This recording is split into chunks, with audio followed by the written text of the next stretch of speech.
Play that frickin' intro, Plimbo.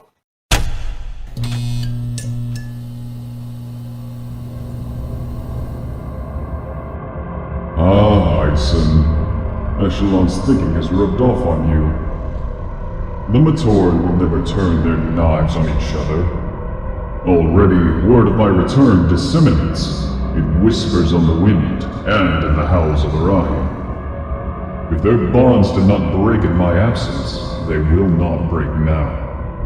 And there are those who will hear the ambience for what it is, and return to my fold.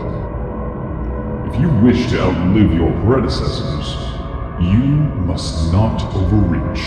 And if you must win petty victories, do not obsess over them to the point of missing opportunity.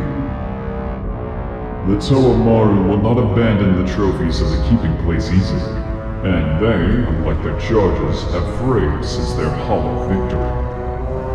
Confer with Ebrona. Tell her to prepare for them.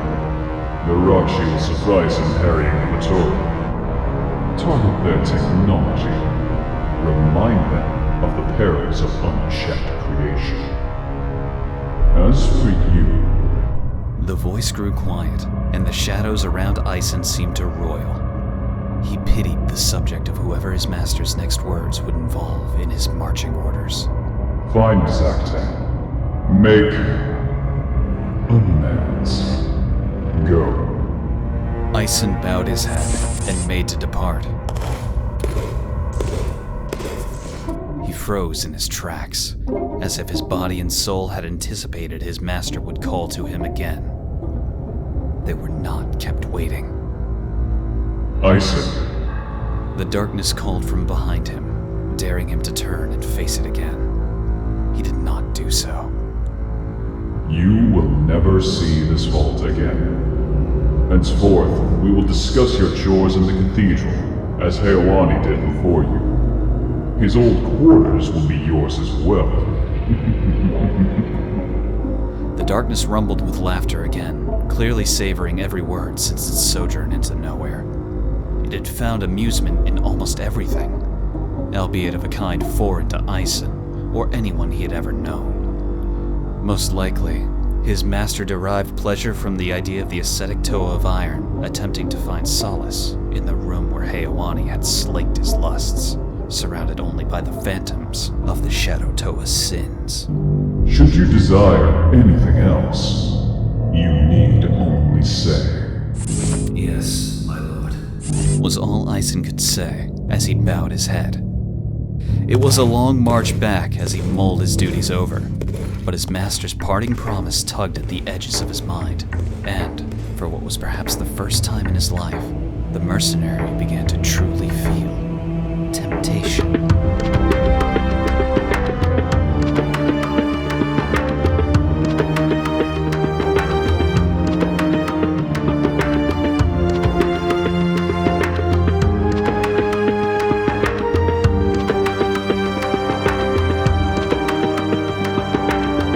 That's an intro.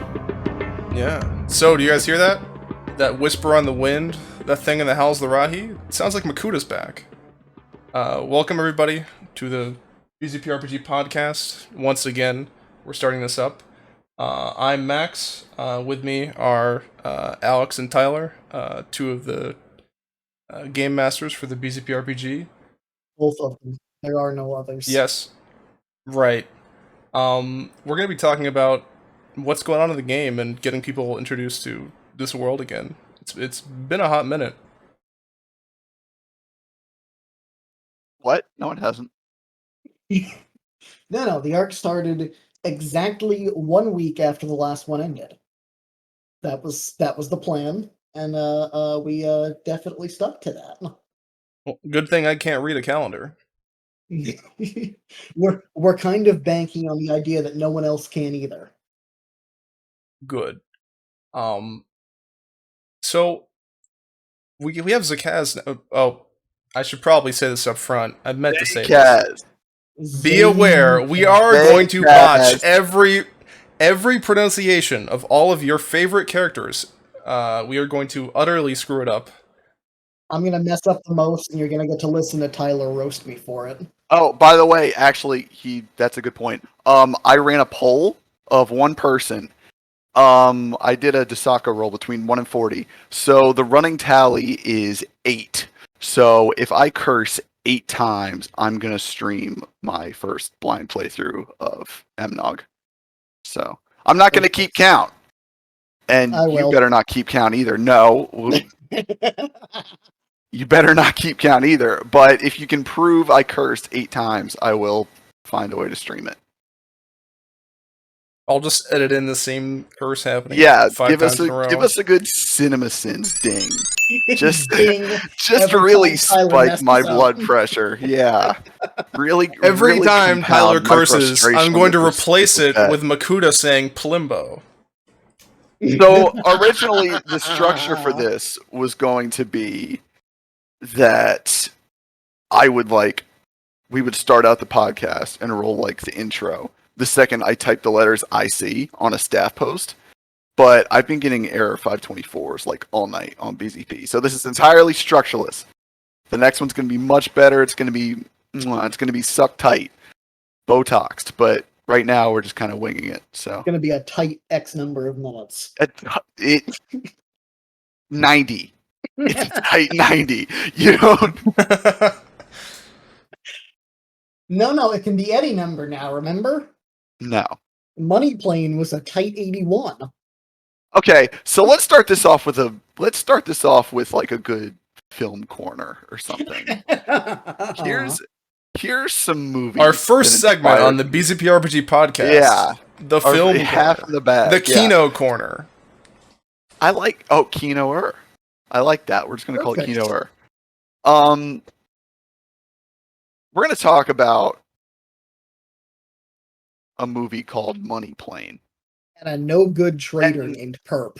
Yeah, I'm gonna announce a live banning on the BZPRPG for the very first time. This is strikes 1, 2, and 3. If you're interacting with one of Perp's characters, I will hand deliver staff rewards to your PM inbox to make up for you. But Perp, I hope you read this, listen to this. You're miserable. You're a sad sack. You were never my friend. And now we're going to talk about Weather. a movie that really didn't. No. Actually, I want to get into that later. But I'll write that wanna down. yeah, I want to talk about a movie that kind of inspired me to write Arc 4. Watch Blade Runner. It's on Netflix again. Watch the final cut. You can watch 2049 on your very best friend in the world's HBO Max account. It's a balm for the soul. And they both encouraged me to get this arc going again. So thank you, Blade Runner. Thank you, Harrison Ford. Bravo. Thank you, Harrison Ford. That's Bravo, something we stand by on the podcast. If there's anything you can count I on us actually for. did like kind of. Yes. I like the idea of like, so with Tyrell, who like I learned Joe Turkel is still alive. By the way, did you guys know he's like 117? What? guy- Tyrell is alive? That's the Tyrell, last person I would he's- expect to still be alive. Yeah, he was Tyrell, and like, I think The Shining was 1980, but he's Lloyd the bartender in The Shining. So he's a fantastic American character actor. He's like 117 years old, and just Every completely time you say decrepit. it, he gains 5 years. Yeah, but like, he's who I picture as Makuta when I was writing that Eisen post. Like somebody's, he's just kind of a. You know, that is He's not- actually genuinely a good comparison. Because Yeah. I was thinking a lot about what you said in chat the other week after that post about the point about the devil being that if the devil's not charming, you won't want to make a deal with him. And Exactly. that really does fit that shining barman feel of, you've got the guy who's your pal, who's, listening to you, giving you some good life advice, and all the while is pushing you all the way over that cliff. And it helps because Eisen's really boring. And It's Shots genuinely fired. it's true. it's something The that I'm first trying to character work roast on the well, podcast. no, I don't think you should. I really like one of the things that was good about Arc 1 is that like I mean, and not to take anything away from Heilani, who's like an amazing character and a success story for the BZPRPG. But like, one of the good things was that Vidar and Rangshu were just kind of dudes. You just kind of Mhm. threw them at Matoran. They got in. They picked up like a little nucleus of evil Toa, and then they, killed somebody and got out. And there's a charm to that. I've come to think that that's probably how staff characters should be kind of run. Yeah. And that's something I think Gabe is doing really well right now with the broker in Zakaz. It's like, that's really all you need to do. You set up a guy, you kind of leave some threads along for other people to pick up instead of making those characters the entirety of the cast. And Mhm. then you see how Yeah. they string it along. Well, and you see, Sometimes you that's need some kind of good what I henchmen. mean is when I Exactly. I like just dumb henchmen. And that's why trouble Eisen is was perfect and why he's when alive.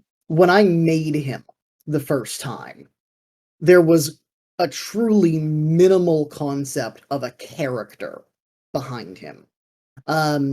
There was kind of in my mind at the most maybe the tiniest link to a super old villain from Arc 1, but the point was just that this would have been super late 2014, I think. Who's he linked to? What was that? Who is he linked to? Oh Jesus, there was a super short-lived um duo of villainous Toa that I used extremely briefly in Arc 1 that had super chuny names that, were just supposed to be evil. So his epithet from my old profiles post last arc, back when I was doing that, because I am and probably always will be a chuny at heart, was taken from a villainous Toa of Iron that I had in Arc 1. The link was not even tangential, but it was kind of in my head when I was thinking about it. But the point was just that Gabe and I were looking at the state of the game as it was in mid to late 2014, where, obviously the Matoran Civil War plot had fallen apart. Not because anyone necessarily did anything wrong, but because, as we've all talked about a million times, it just wasn't a good fit. But the problem was that after that, the only villains you had left really were the Paraka. And while the Paraka were written well, they just didn't really Look at that fit in sigh. as. He's so mad. I'm not. I'm You genuinely are. not. You I'm are. You're genuinely so not. mad I blew up your dumb little hotel and we can't make Shining jokes there anymore. It's okay to admit it. No, honestly, while I like to bring up the lava pool because it brings me entertainment, um, the only one that I hold any real grudge against is Hakan, and that's just because Darkon did a really good job of making me hate him. That's one thing that I do, not like Darkon or Hakan in general, but like just it reminded me the Suvas exist, which is Mhm. something that Yeah. I feel like has gone completely ignored. And like all Yeah. of there's like Kinnies and well, the Kinnies didn't go ignored, but the Suvas have gone like basically ignored by everyone. That's actually a good idea for a plot thread. I Yeah. never thought of that. Yeah, everyone, check with your local Suva. Yeah, check on your local Suvas right now because I'm probably already churning out ideas. Go. Yeah. Circling way back around was just that I made a villain first without any sort of real character behind him Yeah. because Gabe and I just went, okay, we need someone for people to want to hate and want to beat up. So while I have no intention, trying to make some sort of big character arc for Eisen, because that's not what he's for. He's a servant of Makuta. That's the role that he fills in the plot, and that's the role he'll always fill in the plot. He's a But dude, and his there- job is to rock. Yeah, there are enough character beats in there that I would like my writing of him to be a little less dull. He doesn't need to become a super fascinating character or even have the same sort of presence that Heywani or Echelon tried to project, but I would like, for my own, furthering of my own writing ability, to try and write him a little less dull. So, speaking of people that we'll love to hate, who are going to be less dull, you mentioned the broker, and I'm very excited about all the new stuff we have on Zakaz, as it is the official pronunciation. Thanks, Greg Kvarshty. I bet a lot of people are wondering how Zakaz happened. How did the planning happen for it, and when did that start? And a lot of this has been in the works for a long time. A lot of people have known that things are coming up, and even that Zakaz was, the target. But obviously, in the past few months, we've gotten a whole lot of new information about it, with the game launching, and so I think a lot of people want to know how that happened. We locked Tyler in a room for 3 days without food or water, and what came out was the Zakaz Master reference post. No, really. Yeah. So originally, yeah, like, for 2 years, thereabouts. It's been so long now. I want to say 2 years. Well, Zakaz has been the plan since 2014. Yeah, that's where I'm starting at. Yeah. It started out as a proof of concept because I don't even remember what the This was original back when the R3 staff plan team was still you, Aaron, and Renee. I remember because I hadn't been brought on board yet, and Gabe hadn't been brought on board yet. But you went to them and said that you wanted to gather a group of players and get their feedback on what they might like to see for Arc 3. Because I wasn't, yeah, well, I wasn't staff yet, but I got brought in as a player at the time, as one of the people to help give some feedback. yeah, and it wound up being like 24 miscreants just kind of flinging pain at each other in a Google Doc, which is like where A legendary Google Doc. the Rosetta Stone. That's where a lot of the geography of it. That's where almost all of the geography came from. Yeah, the geography there was is no lore basically for the what's rift stuck. yet, but the rift was a concept way back then. Yeah, I remember because Corvin did some artwork. there were teaser and banners. The rift artwork that he did way back before there was anything except, hey, the rift is a cool idea. I used that for the Arc teaser banner. Yeah, it's thick, by the way. It came to, like, go to your define local a lot. BZPRPG.com and you can see the rift in the Arc 3 section. Hey, can we put some air horns in for Corv, please? Can we play some air horns in post production? Yeah, the best. You can have a I'm hand. pressing the air horn button right now. Fantastic work. So, for about 2 years, that's where it sat. It was like this Google Doc with a bunch of font colors. It didn't really mean anything, with some artwork. But it was a proof of concept that people wanted Zakaz. And we already had the Paraka thread. So I was like, I mean, we might as well build off of this, because I don't even remember what the original Arc 3 plan was anymore. We might as well build off of what we have here, which people like, and it's completely lost. So 2 years, that's where it sat. And finally, one day, I don't remember if I was sick or if I was like high, or I don't remember. He might have just had a fever. We don't know. Might have been both. It's been a long time, but so, okay. Before Tyler gives you his account of the actual creative side of making this, yeah, dude, let's still the outsider's perspective. I need you to understand that Gabe and I, and Tyler, of course, but Gabe and I especially, had been handling a lot of the day-to-day bureaucratic trying, by our nails to pull us through to the end of Arc 2.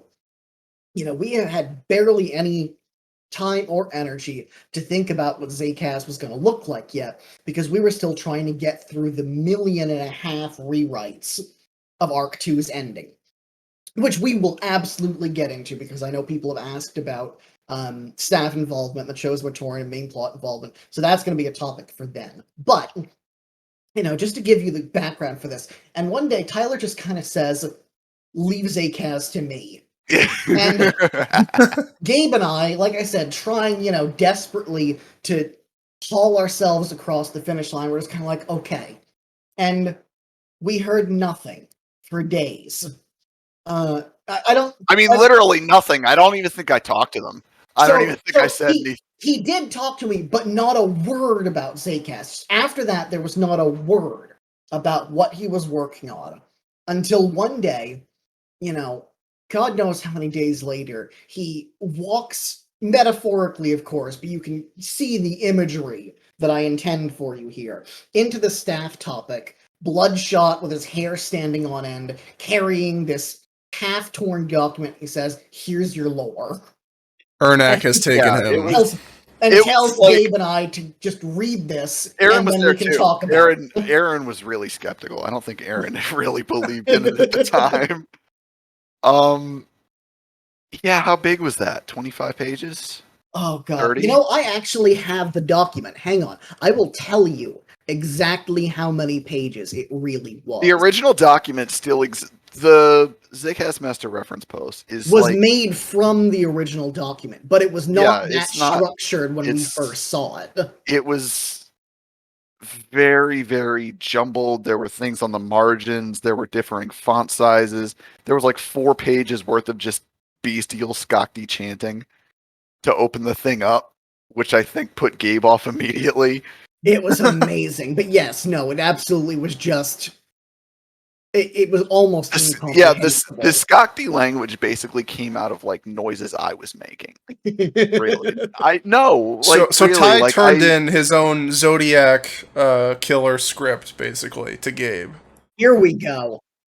24 pages. Yeah, it was pretty long. And the first 1, 2, 3, 4, 5.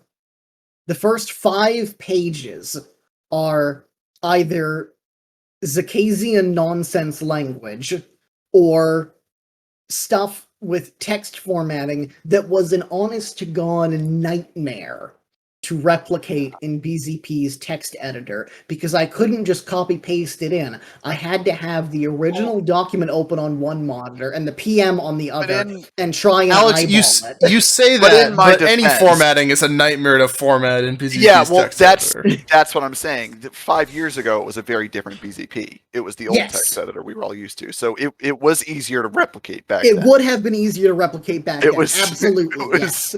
Just I didn't know that would happen. It's not my fault. I just want to gripe for a second that in modern day BZP, replicating it was a nightmare. Didn't know B6 would shoot a limbo torpedo into the site. There's our first beep. What?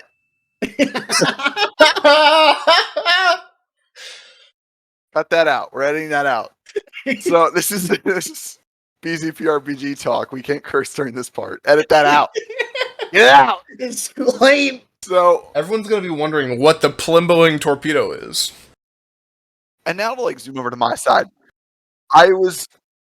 Because at this point it looked like it's funny in hindsight, but it really looked like this would be the time we could close the arc out. It was pre-2016 election. It was pre a lot of nonsense. I was kind of planning out my move within the next year. Oh god. And I was like, that long ago? Yeah, it was exactly it. We thought we could get it done because it was like at the tipping point before the world went nuts, which is why we probably thought we could do it. So, because I remember I was sealed in my mom's place for the summer, and for 4 or 5 days, because in the summer back then, my mom worked pretty long hours, so normally the stuff I would do when I was home, we didn't get to do as much. She was out at like 5 a.m. and back at 10 p.m. So it was just me, my brother, who's a pretty solitary person. We run into each other sparingly. And so I basically had like no interruption from the outside world. And we really thought like, hey, we can push this out in like a week and a half. And then we were so set on like week and a half. I was like, wait, we don't have an arc. So I don't know what to tell you. I made one. And this is where, like, this is why I give you the background, because Gabe and I were saying week and a half. And, when you go back to 2019 now and look at how quickly we actually finished the arc out, we were right. Yeah. We could well have, done it in a week and a half. The trouble was, Gabe and I had been so fixated on getting it done that we didn't really consider, hey, wait, what are we going to use to replace it? Other than knowing for the past couple years, hey, we're going to do Zakaz. Yeah. And back then the dock existed too, so I was able to look and take the locations that Corb and Palm and Coogie and everybody had made, and like give them some spice, and then a world and like a backstory kind of built itself around that. But essentially, what you're saying is you kind of wily coyoted yourselves there. No, of no, getting a bit. no, because here's where people have like correctly pointed out Zik has like a hodgepodge of influences. I spent 7 hours a day for probably 4 days looking up everything I could about the Liber Officiorum Spiritum, the Ars Gotia. I read a lot of blood magic for a week. I did play a little Morrowind. I talked to Hube a lot about Hinduism and Hindu mythology and mantling, because back then we had the idea of Zudo Nui and Zataka being kind of reflections of Mata Nui and Makuta more than actually them. So I read a lot of mythology, a lot of dark magic, like PDFs that I think are still buried in a F drive somewhere. And then I scoured BS01 religiously for anything I could on the Skakti, like Tatorak, Nekton, like, what Zakaz looked like. I've seen people reference Spiria a couple times in NND and on Discord. That was an idea I had at one point, not for like a Makuta-like figure, but more for like kind of one of the ancient warlords, or maybe like some kind of twisted, kind of bent, really goofy Lesterin. You know what I mean? Something to. But so Lesterin. Because it's always been pretty solid that Makuta here is just the Makuta. Yeah, there's not a Makuta species. So even and if I didn't want to he's never going to be a Makuta. And I didn't want to invite that kind of ambiguity by giving him a name like, oh well, Spiria would be more than just COVID or some kind of Lester, and he would be a Makuta. So I scrapped the name. I was like, but otherwise, basically everything from that document, like that initial document, survived untouched. They prettied up the language some, made it like safe for BZP. Because I don't think in the end took out a bit too much of the blood magic. No. See, here's the thing. Because we had a little bit of an argument over this. Because I remember saying to Tyler something to the effect of, this looks great, but there's one or two pieces here that we might want to leave out of the master reference post. It's like some kind of weird word. But I didn't like it. I googled it. I googled he didn't it. like Bowdlerize. And what he said to me was like, it's too long a word. I'm not going to do it. And then I googled what it was, and I was like, I'm definitely not going to do it. What he said to me was, if B6 bans me, he bans me, and I can finally be free. Yeah, but I had to be done with it because it started out for like 4 hours, probably on the first day. Like, what am I going to do? And then it hit me so fast, the way I wanted to take it and what I thought would be good departure from Arc 2. I was like, now how am I going to communicate this? And I think, and again, thank you to everybody who helped me format it. Not just Alex and Gabe, but I know Grav had a look at it for a while. I don't know if Dove will ever hear this, but I know Dove gave it a look over. Hubert was just an immeasurable help every step of the way. A lot of people helped me kind of polish it into the shape that it's in. But in the end, I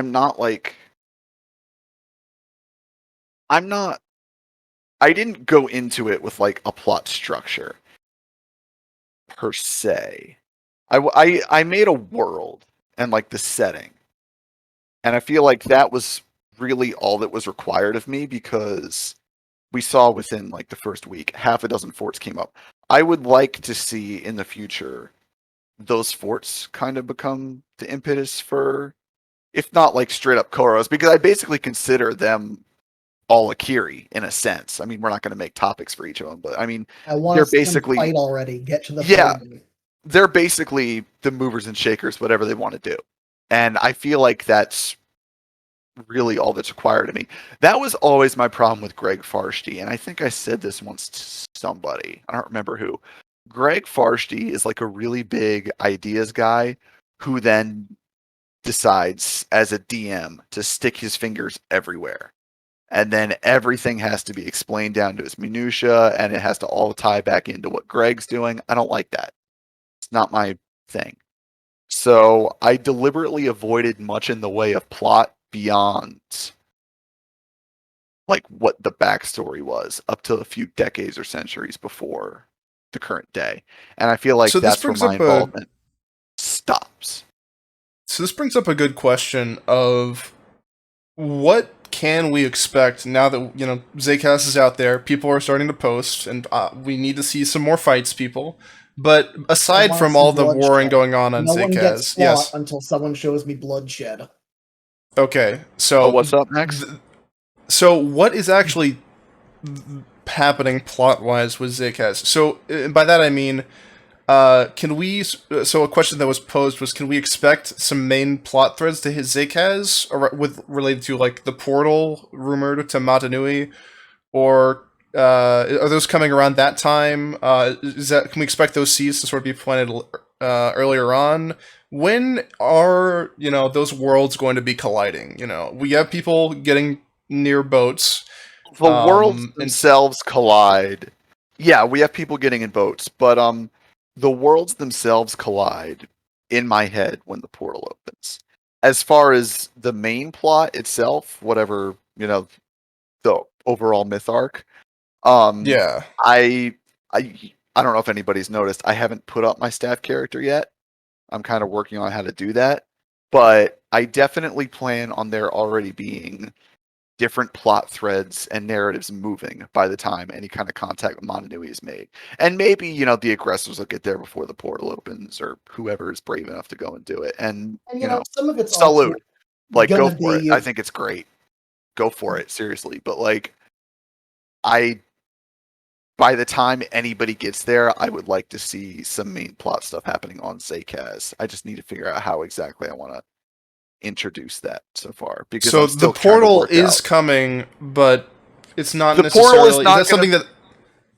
The Yeah. portal, I never have thought that the portal should be the capstone to every arc, because then by the time you've got characters arriving from Matanui or Kintoku, whoever, they're arriving after the main action's done. I've never thought that was Mhm. what the portal should be intended for.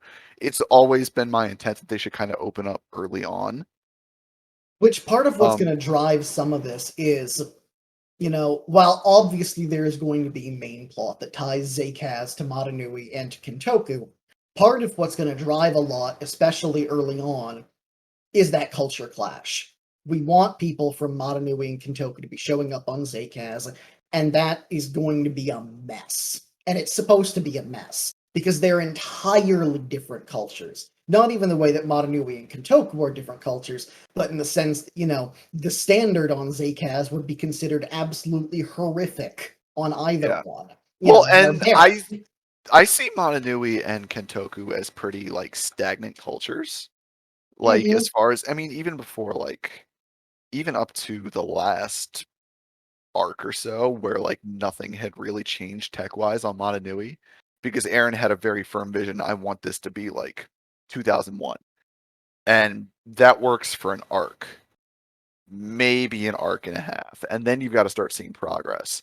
So there's been some progress on Matanui, but for the most part, the Koros are still like recognizably the 6 Koros, and Kintoku until the start of this arc was like recognizably Kintoku. The Empire's never changed.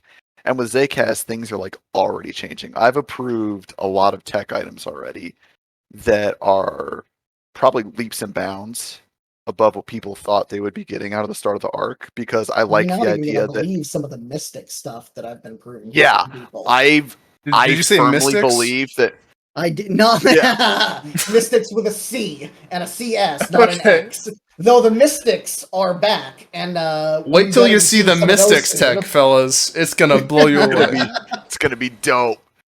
But no, I see Zakaz as like a land where evolution is happening at 100 different paces, like every day.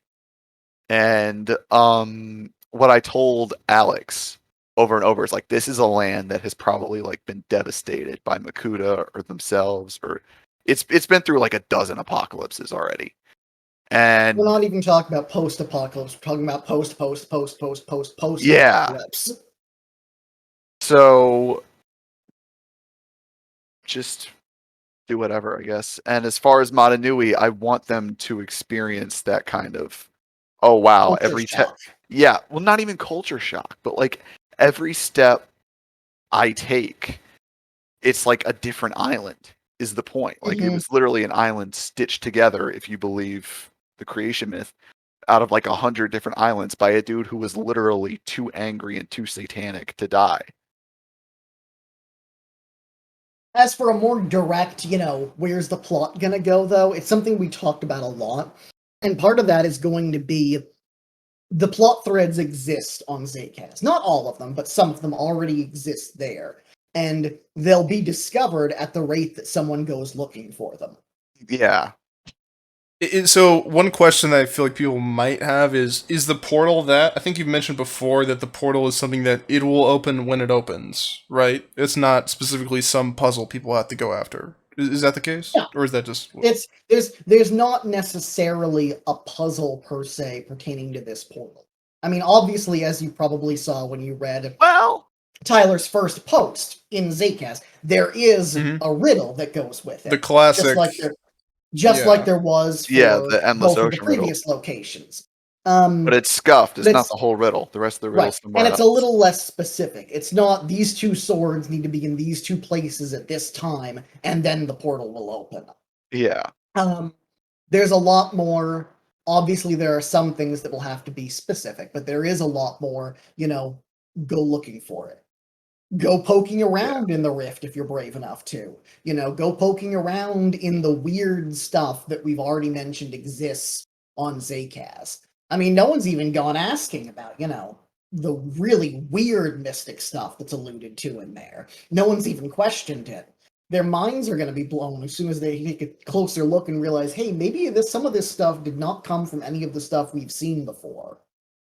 That Check your is a local challenge Suvas. for Check your local rifts. yeah. Well, Get your that's minds the thing is blown. that part of that is like Matanui is a setting. It's like so uniquely tailored so that at any point, like 3 or 4 people can meet Makoro, and they'll just decide to go somewhere, whether they invent a temple or not. They'll just dip to a canon location to somewhere the person with a plot in mind wants to see, and they'll just kind of like sort it out for themselves along the way. They might get themselves killed or whatever, but Someone go scuba they, dive and get old Zakora. I want to see what happens. yeah, well, exactly. Like That's not as even a far as plot thread. Just someone do as it. I want far to as see it. Kentoku and Zakaz, it's more of a challenge for us to lay out those kind of plot threads without kind of putting giant blinkers at them. I see, and Right. We part don't of want it to. We don't is want to push players into it, but we do want them to take their initiative and go looking. yeah, Go and it's digging harder to around do for that weird in stuff. the later settings than Matanui, probably because Matanui is something we're also familiar with. But I, it's a challenge for players as much as it is for us, because once players decide to go like, hey, do I want to go to the rift? Do I want to swim in the lake? Blah blah blah. Then we have to go through and dig up our notes and kind of, oh, here's what we had here. Here's what we had here. And so I think that's fun. I think that's a challenge for both sides of the equation when players decide to do that. Absolutely. And part of the fun for me is that, I loved Arc 1, I loved a lot of the high points of Arc 2, but the plot resolution for both of those was very linear and very set up around certain characters. Do we and want to that go into that isn't now? any- Well, I'm bringing up tangentially just because it kind of came up in conversation, because it's not a criticism of how that was being run, but it was in Arc 1, you had, the Maru were gathered, the Maru found Essence Stones, Maru became Toa, Maru defeat Makuta. That's, super simplified, but that's the resolution of Arc 1. Mhm. Arc 2, you had, and I've talked about this a lot before, because there was a lot of stuff that got cut for the Matoran who got picked for Arc 2, and I will probably feel bad about that until the day this game collapses. Because there really Don't does say have to be- collapses. Say ends gracefully. That sounds better. ends gracefully Don't say collapses. with an Jeez. explosion. What is it? Yeah, a controlled explosion. Like, Anyway, It'll my go out point like is the by- lava pool. I'm A being told by graceful Mags and detonation. DMs that I'm not allowed to say that. So yeah. my point is just that for Arc 2 as well, there were a certain set of characters that needed to get to a certain place, and that triggered the resolution. That's not what I specifically want to see for this arc. I want to see people go looking for things, and I want to see the plot move at the pace of people who go poking around, find things that are probably going to be dangerous and hazardous for their health. But in doing so, is going to progress the plot, open up new and exciting avenues to push us along. I really want anybody on Zakaz to have the opportunity to go and dig up something important. Find black magic too. It's not just Sakuda.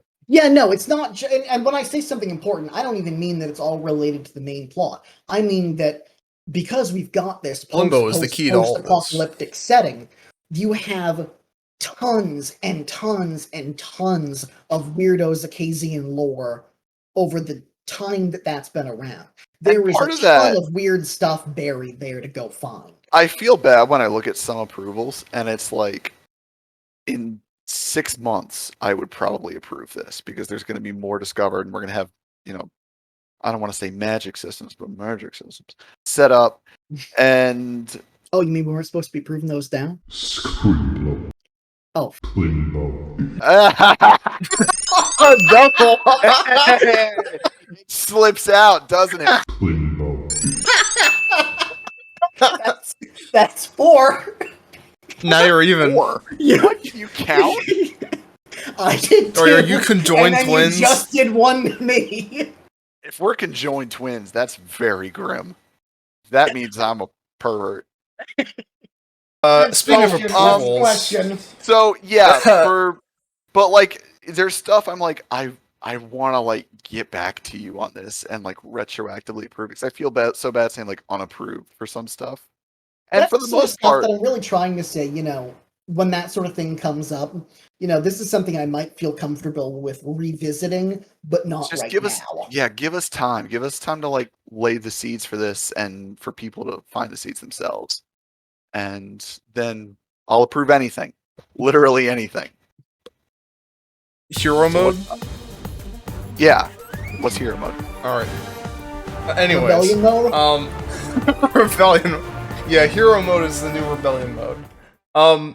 So on that note of approvals and power level stuff, people have been asking about sort of are those Maru Paraka power levels sort of continuing to be a quote unquote staff character thing, or are we going to see more player characters achieve something? The question was worded in a way that it was player characters didn't have that power, and like probably worth mentioning that the Maru are player characters more than staff characters. I'm gonna let Kyle go first the Maru, because we have some slightly differing opinions on some Maru aspects of this. When the Maru were selected, apart from Renee and Iru, we were nobodies. I mean, like, who were and TPTI, like, who were Zemnis and Franco and I? I mean, we were like, I've used and people Rio still ask who is RX. Yeah, but like, and then obviously we got Korv, who is like a mentor to me and amazing. And can we get more air horns for Korv? Yeah. I'll put in schedule air that. horns. That's the air horns button. But like the Maru were not selected to be like proto staff characters. We were just 6 Matoran on a mission, and that's kind of the attitude that Aaron took when he was picking out the Paraka. He was like, "Hey, who do you think are these people who could take?" Because he showed me the initial Paraka post, which is sadly, because I love that post, one of the ones that was lost to a dataclysm on BZP. But it was just Is these that 6... not still up? The submarine the post? very I don't first, think the very first the one very is. first Paraka post in the sub is gone, and it breaks my heart.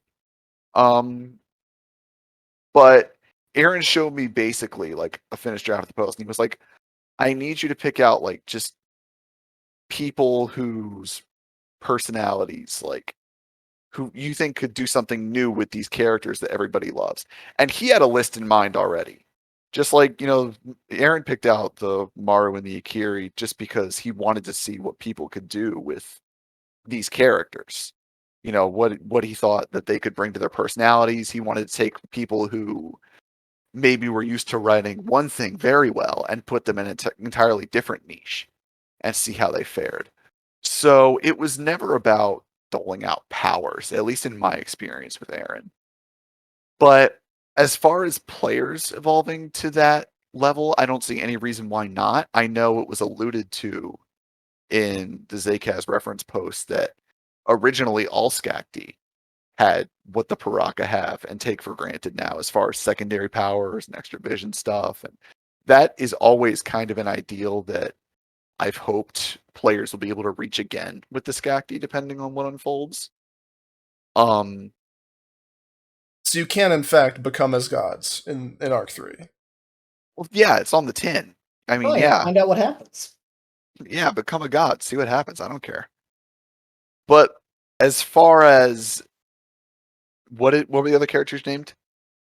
Maru, Paraka, Desdemona came up. Yep, Desdemona. Oh, Akiri's a good point. Desday does have a more solid arc in mind, but the thing is, Desday is only right now, apart from one Soul Sword blast that, as Yumi pointed out, may not even have been her doing. She's just a battle master. Players have been able to have battle masters with staff approval going back forever. Inokio was a battle master. Yumi's had 3 disciplines forever, and neither of those are staff characters.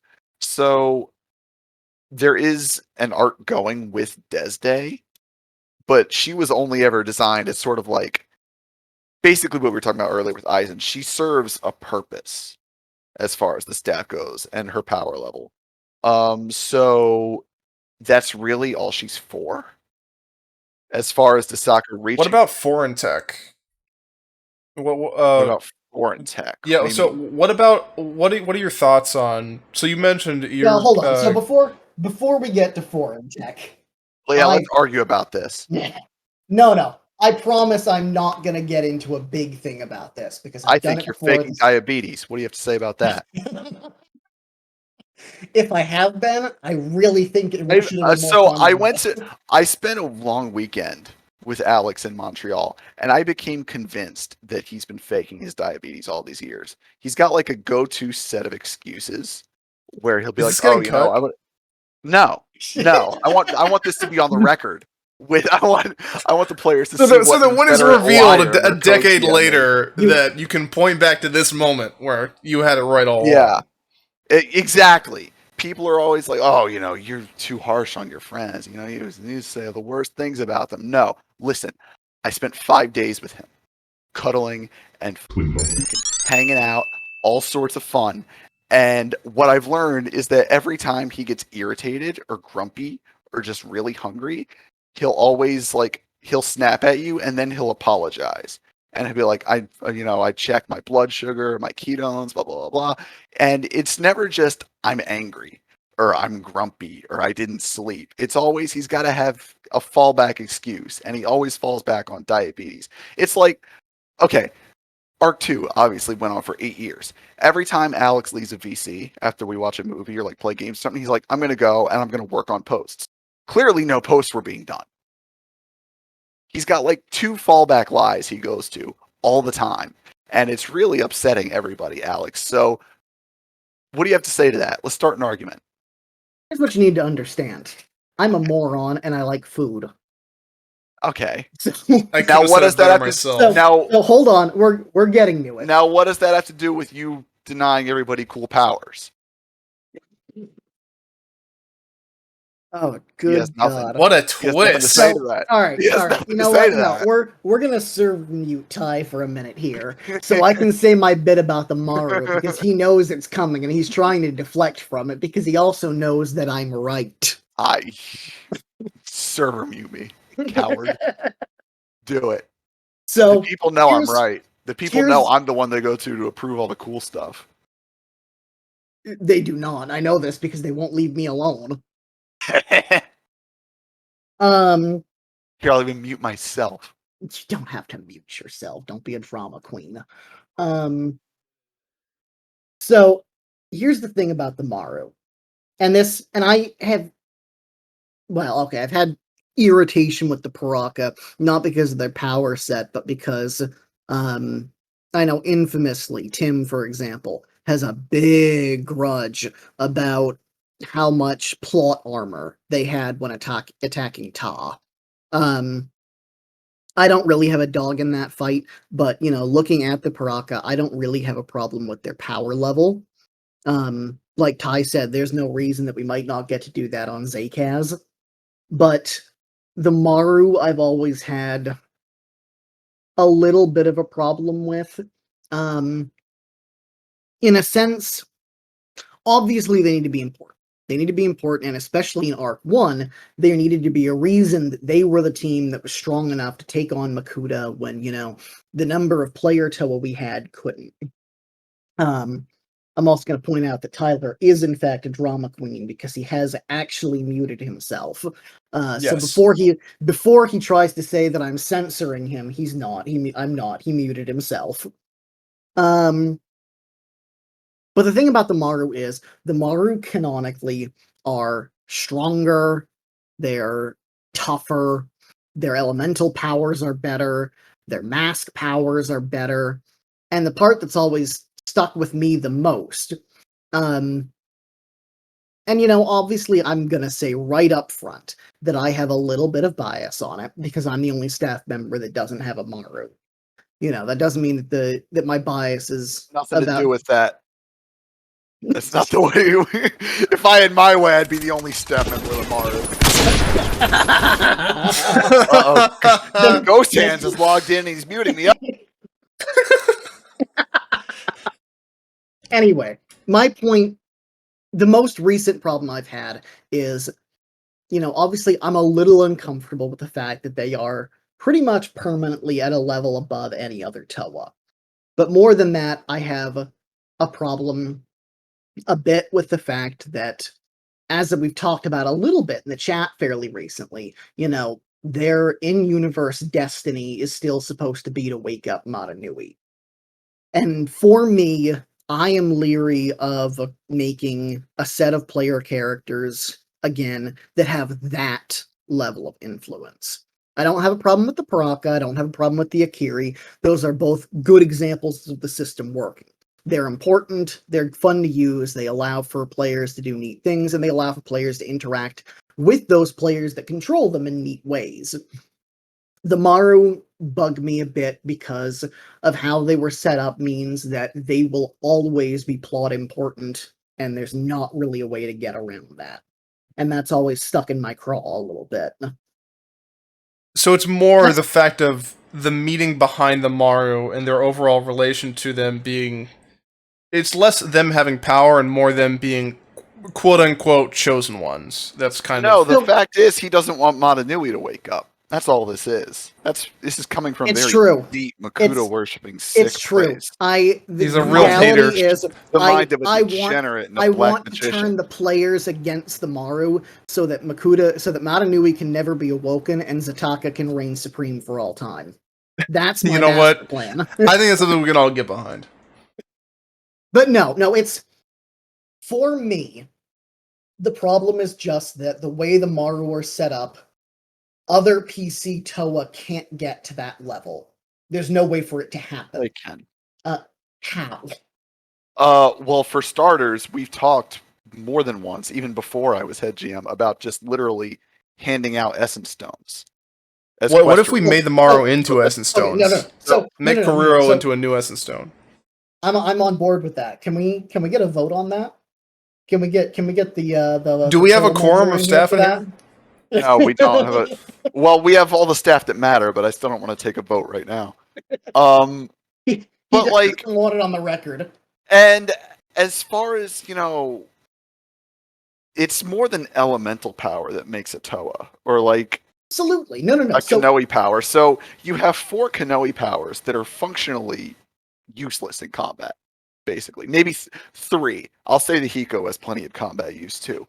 But Oh, yeah. you have basically like Sulov's mask does what? Tracks people? Mask of stalking. Yeah. Yeah, he gets to stalk people around the island, which he's never had any real measure to use. Arc 3 is just the Maru are problematic. Leah's mask is a very, very responsibly used mask that basically has served character purpose above all else. Every one of those Kanoe, with the exception of the Tohaka, has basically been used for character purposes and plot purposes as opposed to being combat tools. What? The Hiripaki was literally a plot purpose, though. Yes. It put Makuta away. That's my point. Like, and so it also put that stone away. The one pebble that he tested it with that'll come back in Arc 4. Josuke's brain. Yeah, that was that pebble. I don't know if that was ever confirmed, but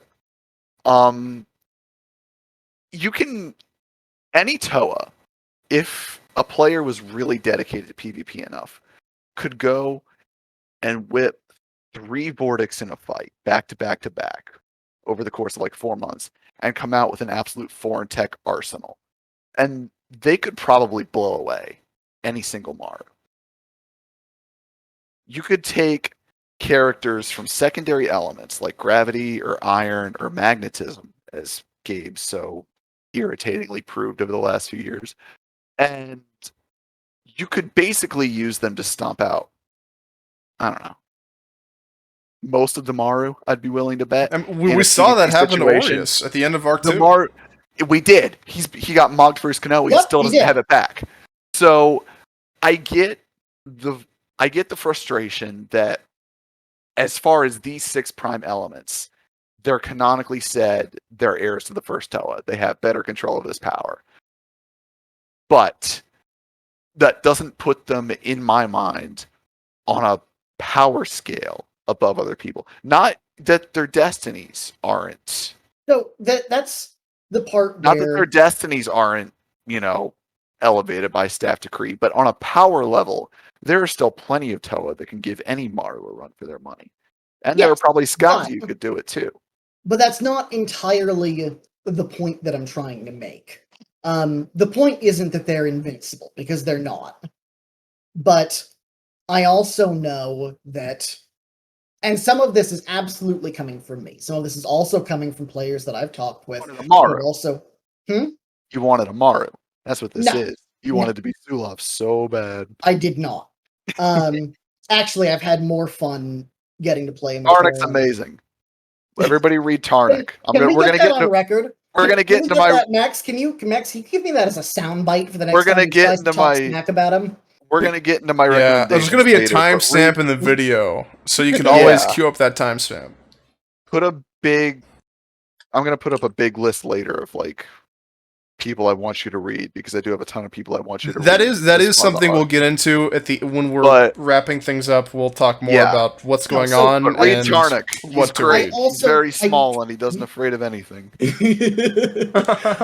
I don't want people to think that I do not genuinely like most of the Maru's characters, because I really truly do. Grovel. What was that? Grovel. Backtrack more. No, but it is that I am frustrated sometimes, and I know that I've had players who have talked to me about being frustrated sometimes, that the Maru, on a one-to-one basis, ignoring, any stuff that may have been looted in combat, because that is a very valid point, that we do have some Toa walking around who, have over the course of the years acquired quite an arsenal themselves. And the ATF is currently tracking them down. Yeah. They'll never find me. That they are stronger, tougher, they have better elemental control, and those are things that a player character Toa just can't get to. They can have factors that will mitigate it, absolutely, because we have seen Maru lose real fights as well as sparring bouts before. I remember way back when, and some pretty big ones. The Maru have been taking a lot of L's lately.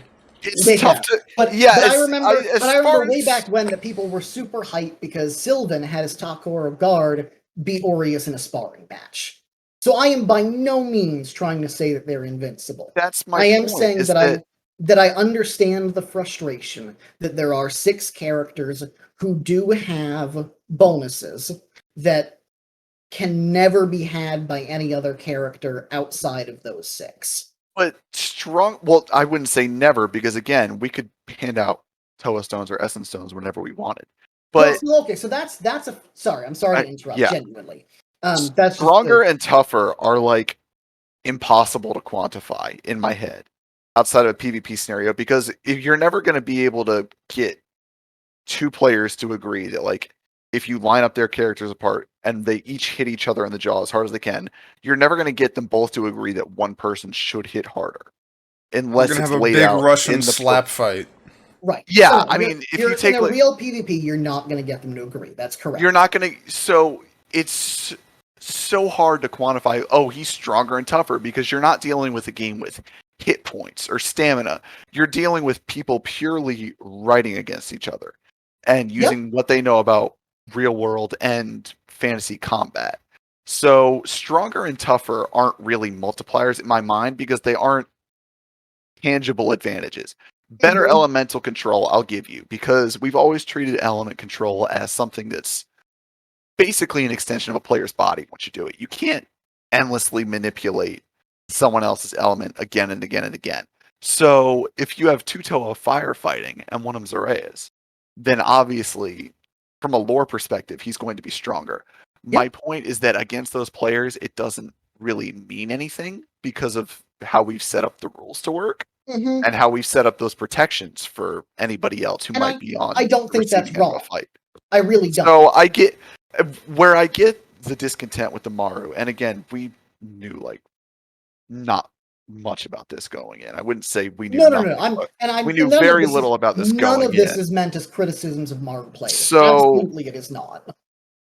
So You all are great. Make the better. part I agree with, make the same good posts. They're good. the part I agree with is that it does suck for people that they can't go in and immediately, oh, I want to wake Montanui, and they won't be the ones to do it. I get that. And that's something that is hard to write around at this point. I'm not sure how I would do it, but I get it. No, I know. We've talked As about far it. as It's a their difficult thing to do. as far as their power advantages, I've never seen them as a problem because A, the Maru haven't really reunited in years. And B, like I said, the rules have been set up to protect underdogs in these fights. So the first thing I did with Rio in the NBZP 10 years ago was have him just butt in randomly in the Toa Daedra and Toa Areta fight in Takoro, and he managed to beat Gluttony with like 2 daggers and a bamboo disc. And that's the only reason I thought to even bring him back for this iteration of the BZPRPG and submit him as a Maru. Was, wow, this is awesome. I used this guy to beat up a Toa Daedra this year, like 10 months ago, whenever. I want to write him again. So the rules are always set up to protect underdogs and people who are underleveled, you know, in a profile sense. Yeah. In situations like that. Because I mean, it's in my mind, it's like complaining that if you put 2 characters in a fight and one is like, oh, this character is incredibly weak to Bakari users, and the other person's fighting a Bakari, then of course that person's going to be stronger and tougher, and they may have better element control or they may not, but the weaknesses are set up so that you get what I'm saying. I do. Yeah. And it's and I this is not something I want to belabor forever. I guess we have.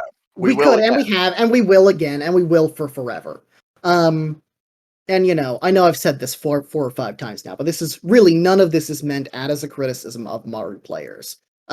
This is kind of what I've heard from players who have not been involved in that, and yes, absolutely a little bit from myself because, excuse me, there have been times when I've been in the position where I had to write a PvP fight with a Maru, and I'm not going to lie, it can be frustrating.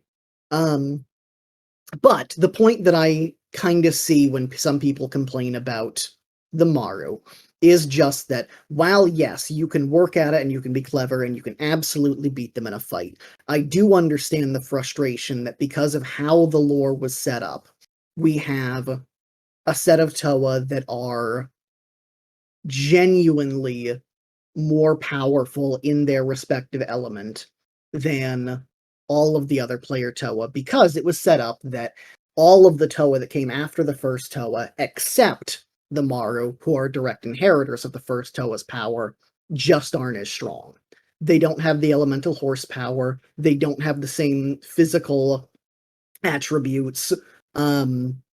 It's again, it's not something I'm going to go on for forever, but that's where I understand the frustration that you do have two levels of Toa almost. Sure, but I think that players have done a lot to dispel that as an idea. That's always felt to me like one of those lore concepts that's kind of been brushed aside until like arguments like this where it comes back up, Mhm. but nobody's acknowledged It becomes for a years. like my action figure is better than yours situation. Until we started Theoretical making fights. jokes about the memory fog. Basically, nobody took it seriously anymore for Yeah. years. Yep. I mean, like, by that point, Amnesia was one of those things from like Skakti and Vortex characters that it wasn't really touched on. People, I remember, I know Iru in particular. Can we get air horns for Iru? I miss you. I love you. Welcome back. I'm Iru, gonna need to up my air horn budget. Jin specifically mentioned characters from her past, presumably not on Motonui. So it's to me that kind of these characters all have amnesia when they wash up on the island, and these characters are all kind of mass-produced knockoffs of the first Toa. Those have always been points to me that have fallen by the wayside as we see players flex their creativity and see what they can do, which is probably why I don't see it the way you do. Because to me, they just haven't been lore concepts for years. And that's perfectly fair. It's genuinely something that you can argue either way, which is why I was kind of interested to see it come up. Because this is a discussion you and I and Gabe have had a lot in private, but not one that players ever really get to see the insight into how we all look at it.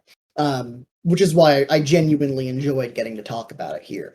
But the gist of it for me is that I'm not opposed to seeing higher power levels as things go on. We've seen more of that in this arc with some of the stuff that we've approved. Yeah. Just that I like to play it a touch on the more conservative side, not because I think people are going to be irresponsible, but because if we as staff don't exercise a little responsibility in what we approve, then we can run into some issues. I think that's nonsense. I think as long as it looks like Bionicle, it's fine. That's how I've been Speaking of approving everything this approvals, arc. do you have any thoughts as staff on people maybe making new characters for Zakaz? You've seen a lot. You've seen and approved and presumptively disapproved a lot of stuff lately. Never disapproved anything in my life. Yeah. What do you think people should consider more when they come up with their stuff to approve? I guess. What's your pitch Just for that. them to pitch to you? Make it seem like something that would fit in this weird Yeah. science fantasy universe, and I'm probably going to be fine with it. That is the biggest thing for me too. One thing is, I'm going to use Norik as an example here. Can we get like a little tiny like whoopee cushion deflating for Norik? Can we get like a little kazoo? Yeah. Yeah. Okay. Get like a little noise for Norik, just a shout out. Norik submitted this like super awesome bow called the Star Slayer, I think it was, and it fires like amazing from the name. I don't know if he's put it up in his profiles post yet, but it's like magically powered, or it's got some kind of occult power source to shoot hard light arrows. And he said it specifically holds like a set number. And my first instinct was like, oh, I really don't want to get into, the kind of dipping into light too heavily. But then I thought about it more. And because Norik had put in a lot of thought into it, he was like, it'll be able to fire X units of arrows during the day and X during night. And so clearly there was thought put into this. And so what we decided was, because it's so hard, especially in the BZPRPG, to quantify what's day and what's night, what the weather is like for people. So I said, here's what we're gonna do, because you've put a lot of thought into this. I get that it's a cult and you're not controlling this like elemental light. So let's say what we ended up deciding was that it would fire and regenerate arrows based off of post length or post duration, or duration between posts. I mean, so say he fires 2 arrows in post 1, then fires another in post 2. Between post 2 and 3, he regenerates an arrow. So by post 3, he has 4 arrows again. To me, that's easier to quantify than, is it day or night? It requires more player responsibility keeping up with it, and it's something that's awesome, has put into it, and it feels like Bionicle. So if it's clear you've put in like the legwork and the thought on this, chances are you're going to be fine as far as approving of me, because I'm not worried about power scaling. Who cares anymore?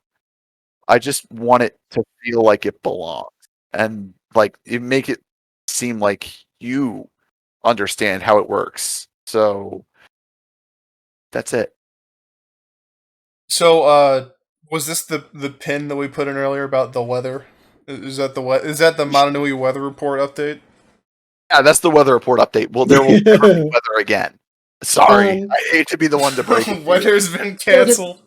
Yeah, touch on that. Not killed the weather. A little bit myself. The big thing for me is also whether or not it feels like something that fits within the game. At this point, Norik is a good example because he brought some occult stuff to me. And, what I said to him essentially was, here are a couple of minor tweaks. We might have to come back to this later, maybe, but, I think that you're going to be responsible with this. But the big one for me is Tim and I went back and forth on Soulfire for ages. And air horns for my friend Tim. the man who provided the most useful questions for this particular episode. But anyway, it's Soulfire is not something that would have been approved last arc. It wouldn't have happened. At the start when Kintoku came out, if someone had brought it forward, it just would not have gone anywhere. But I dig it. I love it. I love that other people love it. And you can look at it, and yes, you can see where people acting in bad faith could abuse it. But that's also why we have a staff. We exist so that if someone, and the people who are going to do that aren't around anymore. But if that sort of person was still around, our purpose is to be here to, take care of that. But Tim made, with Onorax's help, because Onorax helped originate a lot of the stuff before he decided to go. But, he made a really compelling alternate set of disciplines to Kentoku that feel both bionicle and also feel suitably influenced by Kentoku's brand of mysticism. And that's why, I really wanted to see it get approved. And that's the sort of thing that I love to see when someone brings an approval to me. I don't want to see something that looks like you're intentionally designing this to be overpowered, because we really can tell when that's your purpose. But mostly I want to see that you've brought this because you have a concept and you want to see what you can do with it. So you brought up that the people nowadays, the player base, all of you wonderful listeners out there who have made it this far into the episode. Masato, get off of the tower. Get off of the tower, sweetheart. Get it. Hit the power button, Masato.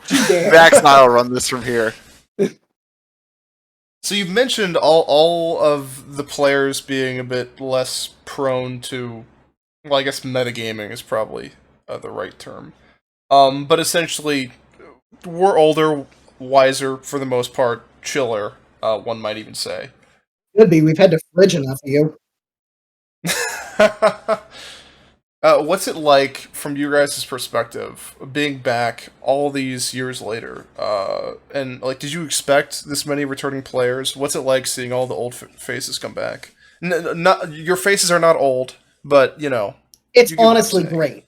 We spent a lot of time talking about this the first week that we were all back. But even at my most optimistic, I did not expect to see as many people come back as fast as we got them. And it really genuinely warms my heart that there are still so many people that want to play in this world we've all spent so long creating. Yeah, I mean, basically, he said it. Um,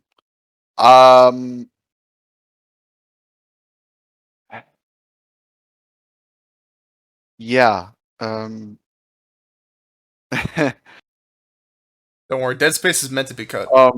Tyler's a coward who never gave no, you his speech, by the way. don't cut it. I'm thinking.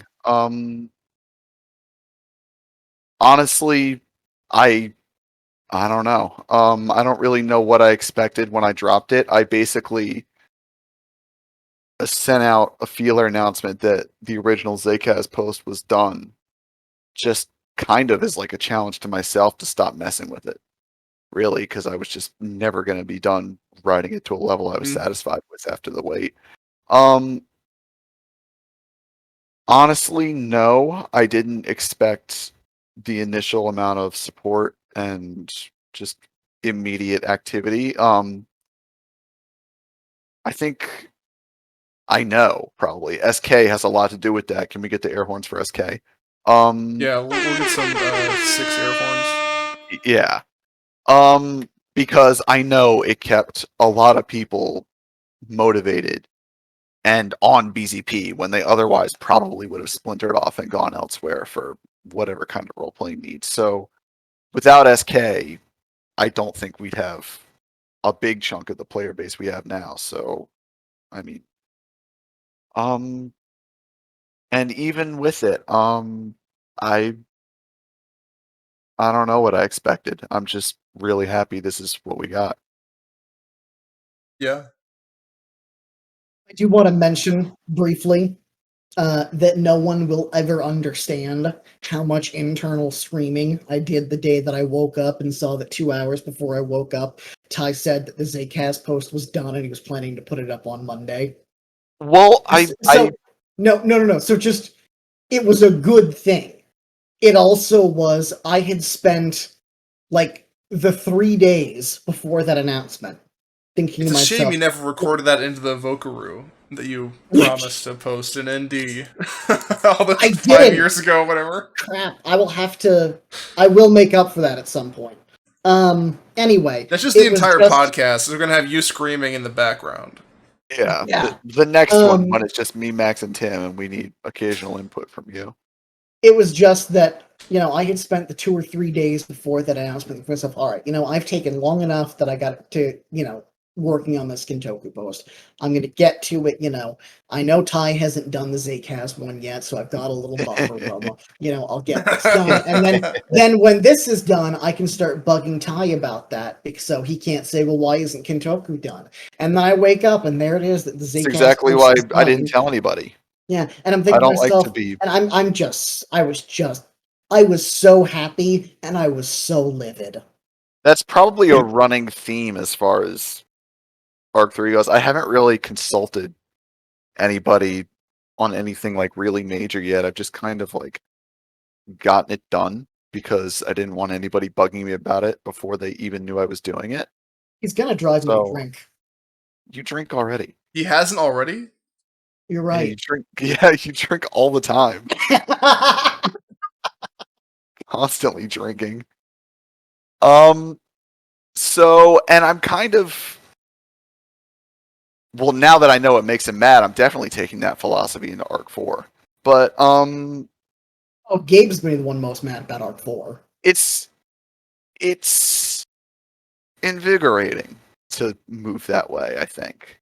It gets me excited because, it's not, well, when I talk about my plans too much, like the final version of my plans, the stuff that goes out into the RPG form, I lose a little bit of my excitement for it because I already know what people think usually.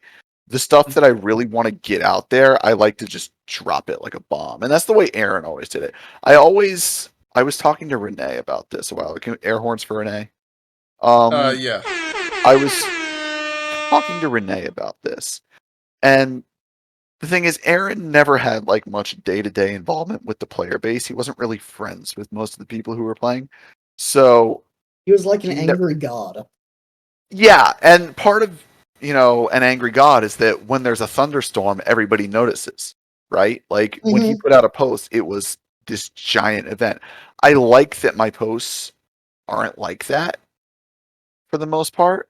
I like that they kind of just drop in their things, but part of that more day-to-day involvement is I'm like constantly tempted to talk to my friends about it. I'm constantly tempted to spoil myself. So when I Oh want yeah. something to really get out, like just in full form, I don't talk to anybody about it. I just sit down and I basically strap myself in until it's done. Starvation diet, fasting. It's not healthy, but it's just how I work best. All Posting joking never aside, it is. really does. It does make things interesting for me as a staff member and as a player because I like to still be excited about the things that I'm working on. So it is a good feeling when I get to be surprised by something Gabe or Ty has done, and also when I get to surprise them with something I did. Neither of them got to read the draft of the Kentoku post before it went up, so it meant that I got, even though we'd gone over the high points, so I knew what plot points needed to occur for us all to be on the same page. But other than that, I got to enjoy their reactions just as much as everybody else's when it went up. I think it's a good point where I don't know how much other people think of this, but I know back in the day, I always thought that there was a plan going on, and that people. Joking I'm aside, sure that there was at one point. yeah, yeah, but At some specifically, point, way like, back in those heady days of 2012. yeah, like this is something that I've come to learn more recently that I didn't appreciate at the time because you see people having characters become Maru or get That'll Paraka help. or Akiri and think that like, oh yeah, they know what's going on, but even the Oh, staff themselves oh, are baby. constantly surprising each other. I have fond memories of us all putting in our hardest work of the entire Wanderers Company arc, writing the attacks that we thought would put Makuta down. And then when he waited specifically, because Renee liked to do this back then. He waited specifically for all 5 of us to get our posts up. And then he read them all. And I'll remember this till I die. He goes, "That's it? I thought you would do something a little bit cooler than just, I don't know, combine your attacks. LOL." Can we And also get like a boo so, track for Renee? We so gotta balance out the air horns. Can we stick in like a can we boom get a here? giant gong that drives him Limbo. deaf? That's 5. Oh Yeah, no, we're is it getting up really? there. Is it 6? I thought it was 6. No, It could be it's 6. 4. It's Nope, like it's at least 3. 5. It's like 3. 3 left. So Tyler feels Regar- the desperation but- closing in. So it's, to me, like there's, and you can take this as gospel or whatever, but I've never felt like there's been a plan. Because to this day, I can talk to Renee, and there'll be stuff that slips out about like the Kentoku origin story. That I'm like, wow, I didn't know that. Cool. And then I'll file it away because a lot of it is pretty good, but like it's Do just we not. seem like people with plans? It's not our plan. You know what I mean? Because Yeah, my yeah. plan personally relies like 80%, 85% on players. And then the remaining 15 is like, oh, here's what I think would be cool if I was like shooting a movie about this arc. Here's how I would want it to be shot. I have like a visual imagination that way, and I always have. I've always been like, God, I can't set this to like X soundtrack, or I can't make a camera do this. We've always been talking about that, you, me, and Tim especially. Yeah. About how much we write posts that, we do a good job describing it, but when we picture it, there's a way that we would almost move the camera. It's a fluidity. Text. Yeah. Mm-hmm. I want to say you mentioned It's not a the leave the Maru mouse fighting alone, dear. Makuta. Yeah. Given the fact that A, Makuta's back, and B, those posts are really amazing. I recently reread that a couple weeks ago. The whole way the Maru went in there and did those posts, and like I can see it. I can see the madness going on there of trying to figure out actually how to defeat Makuta. Because in hindsight, it's like, oh well, it should have been this all along. You maybe that's a. I don't know if anyone else has thought that of like, oh well, the outcome there was obvious. But if you read those posts, it's a great fight, and Why didn't you just protodermis seal him? Yeah, it was a deliberate choice. In character and out of character, it was a deliberate choice by Renee and Stannis not to reveal anything to their teams about how it would end. Um, so I would but, like I to mean, once more put forth the argument that Stannis may just be a Makuta sleeper agent for all of the damage that he has done to the cause of good on Motunui. You two should really read Six Kingdoms. yeah, next Should read time what? we're gonna start a segment next time when it's just me and Max and a guest because Alex, I didn't know how to break it to you. You're actually just a guest star today. Try and keep me out. You're just a guest star. I'm Try and sorry. keep me out. One thing You think I can't see this VC? You think I won't crash this podcast with no survivors? I know you will. Trust me, I know. One thing I want to do for like future segments is just have you like randomly shoot me with like 30 minutes to go in the podcast, just a random SK post or a series of them to interlink, and I'll just read them and give my kind of thoughts because between like the kind of just whirlpool that is my life and getting Arc 3 out, I didn't have time to read SK. There was probably a solid year I didn't even log into BZP. And so I do remember catch people up trying on to get stuff me to that- play SKE way back when it started. And I really do wish that I had the time and energy to give it a shot. But, it came out at a point in time where I just didn't have it.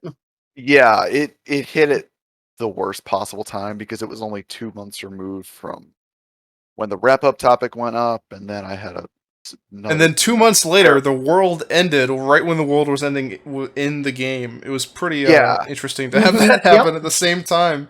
It was very devious of Kugi to plant COVID just so that he could further. I've always suspected that. Just so he could have that uninterrupted window where he could be the dominant force. There was a time when, well, I don't like that dominant force because the BZP RPG has always been a sideshow in my mind. There. No, the real attraction way back when was the contest RPGs. The contest RPGs, because you had to get so much more into 3 months to make it memorable. Exactly. You had to fit it into the 3 months, 6 months at the most.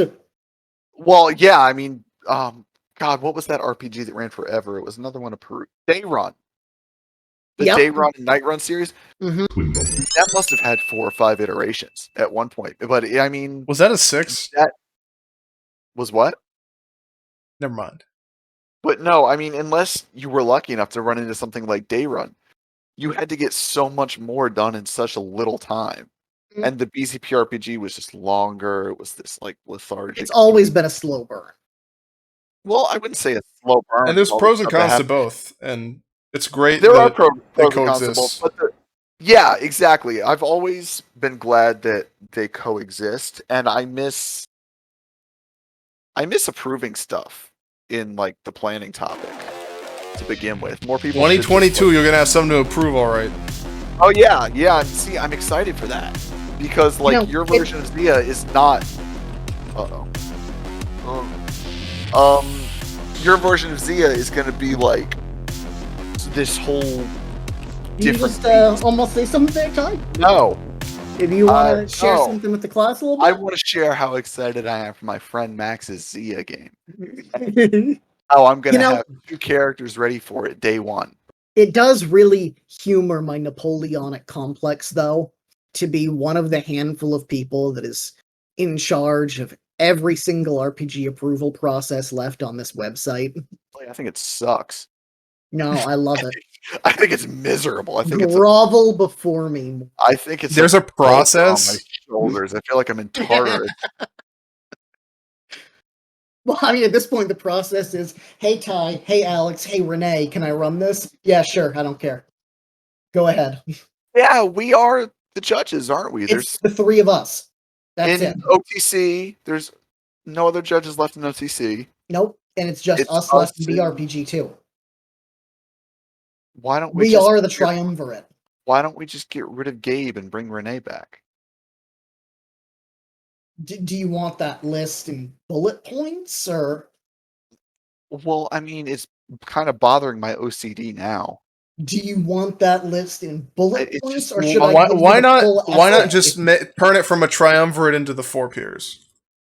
no, because I don't want Gabe anywhere near OTC. You know how much physics goes into those games? You know how much real science and not robot science? No, I don't want him anywhere near it. Get him out of Gabe there. does technical support on Breaking Point 4.0. Don't Yeah, say that. But I like that. well, I just like wait that. till Gabe actually understands Halo lore. That was the beauty of to me when COT and OTC got split off. You know, we had the BZPRPG going at the end of Arc 1 and start of Arc 2, and then you could go down to OTC and we would be doing an entirely different beast with all these Marvel superheroes, and there was mecha stuff, and there were, theme games. You had Transformer stuff pop up every year or so. And it would just be completely unrelated to anything going on in RPG. So the fact that it's the only game in town now, at this moment, at least, saddens me, and It is a little depressing. It's why I'm glad that SK existed, because it meant that there was something else to pick up that torch. Honestly, I'm Uh-oh, speaking. What? I'm getting Huh? board errors on BZP again. I Uh-oh. dared to try and make a post on this website we spent 2 hours talking, and it showed No, me the error of my ways again. speaking as someone who was completely outside of the SK sphere, I was a little surprised that it actually ended. I kind of, in my head, like I said, Really? again, being completely disconnected from Oh yeah, a lot anything of people going were. on in there. I know when Kugi first started it, he intended for it to be a limited run, but it went on so long and so well that in my head I almost anticipated it just going on that way indefinitely. Um, absolutely respect that he decided, he'd gotten to the point where, he'd wrapped it. But it is a little bit lonesome now to see that there's nothing else running. Get it together, Max. We need Honestly, you. yeah. Look, it's only lonesome because we're all time strapped, and I'm excited that the BZPRPG is the main active game right now, and there isn't as much activity. But honestly, right now we're kind of saturated. A lot of people getting their posts out for the BZPRPG, so I'm excited Yeah. for when Yep. things return back to normal. Absolutely. Um, Absolutely. so there's a bright future ahead for I'm the glad RPG that forum. people are. Brighter than I I'm glad that figured. even when people are, having a hard time sometimes finding the time to get their post done, I'm glad that they are looking to find the time to get their post done. They're Yeah. not saying, oh, I have to do this post. It's I got to do this post, but I want to do this post as soon as I can find the Yeah. time to do It it. helps. Yeah. It's not a chore. They're genuinely excited to be doing. It these helps posts us again. too, because things move at like such an even clip now. At least they have this arc so far. Theoretically, like in the date I'm shooting for is next Christmas to wrap up arc 3, because the plan Wow. was always that Whoa. arcs would take. This is some The big plan was news. the plan was always that arcs would not be tied down to like 2009 2010 like a Bionicle structure. They would always be longer, kind of more involved stories. But I feel like, I just wrote down Christmas especially 2012 in my notes instead of 2020. exactly, boy, I have some big news for you. You Who want to play invented the fucking time Powerball with the stuff travel? I'm about to tell you, Max. Um, Oh, Limbo. oh, that's 8. what's 8? Don't worry No, about it's 6 or 7. it. No, it's not for me. It's not. Don't worry about it. Um, but I I don't think, especially with the kind of hands-off way I'm playing the main story on Zcast at the moment, plans could always kind of change, but I don't think I need more than a year and a half to tell it. And this is the first time, really, this is like the first time I've been able to actually do what I kind of consider my version of the BZPRPG. Um, it's the first time I'm already planning ahead for the next one, which means that even as early as my first Zcast post in the wrap-up topic, I was able to lay seeds for what's coming next. So it helps me to have kind of goalposts going forward. That's good to hear. That was a question that came up with people. Which I guess is technically a plan. Uh-oh. Well, you know what they like say, that. plans are useless, but planning is essential. And Did I say that? Who the said fact that? that you're like Eisenhower, I think. He did some good stuff occasionally.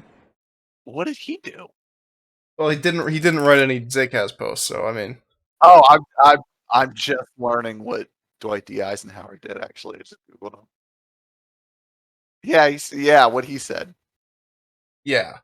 Man, Dwight D. Eisenhower did a lot of. Limbo. He did. But yeah, I don't think that I need a whole lot of time to tell the story here because, unlike the old BZPRPG 2, we're not getting rid of these locations. It's a more persistent world, and you couldn't go backwards back then and kind of revisit some of these places that had been scarred by all these player conflicts, as opposed to even after this 16 months on Zcast wraps up, you'll still be able to go back there and have new stories. There's not going to be. It's exciting to have a genuinely persistent setting. Yeah, a lot of Nui's changed since Arc 1. Kentoku's changed since its introduction. Zcast will have changed by the time we roll out the next setting. So it's genuinely exciting not just to get to make changes to a setting, but also see how those changes then have changes as time goes on. But the big, they only one day need so Zcast will get a much time monorail in the spotlight. Yeah, exactly. And then the next day someone will blow it up. But that's just that's part of the fun. That's life of a monorail operator. That is one of the best things about the BZPRPG's persistence. It's the persistence of it, and the fact that the lava pool became legendary, and now it's a legendary memorial site. And the hive is, it made a great bonfire. These places. Yeah. It made a great bonfire, and it turned out there was something in there. You can still go to Palicoro. There should be a tour at Palicoro. Like you're going to the Alamo or something. Have we tried blowing up other important landmarks? Have we considered that there's surprise toys inside every major location? Have we checked for that? They used to do that with the old Bionicle toys, didn't they? At McDonald's. What? Were there not scavenger hunts at local McDonald's to go and find the next Mask of Light cards? Is anyone else remembering this? No. In the Mighty Kids meals? No. No. Well, don't forget to buy Mighty Kids meals from only. Go to your local Suva inside of the Rift and buy a Mighty Kids meal. Follow the codes to your local Toa Suva and see what's inside. The secret is that if you go deep enough in the Rift, you will find Ronald McDonald himself. So if you guys can input enough Kanoka... When did they stop doing them? That's a good point. I legitimately forgot Mighty Kids meals were a thing. I always got Mighty Kids meals because I wanted to feel like a mighty kid, and I was fighting crippling cancer at the time. So I needed any edge I could get.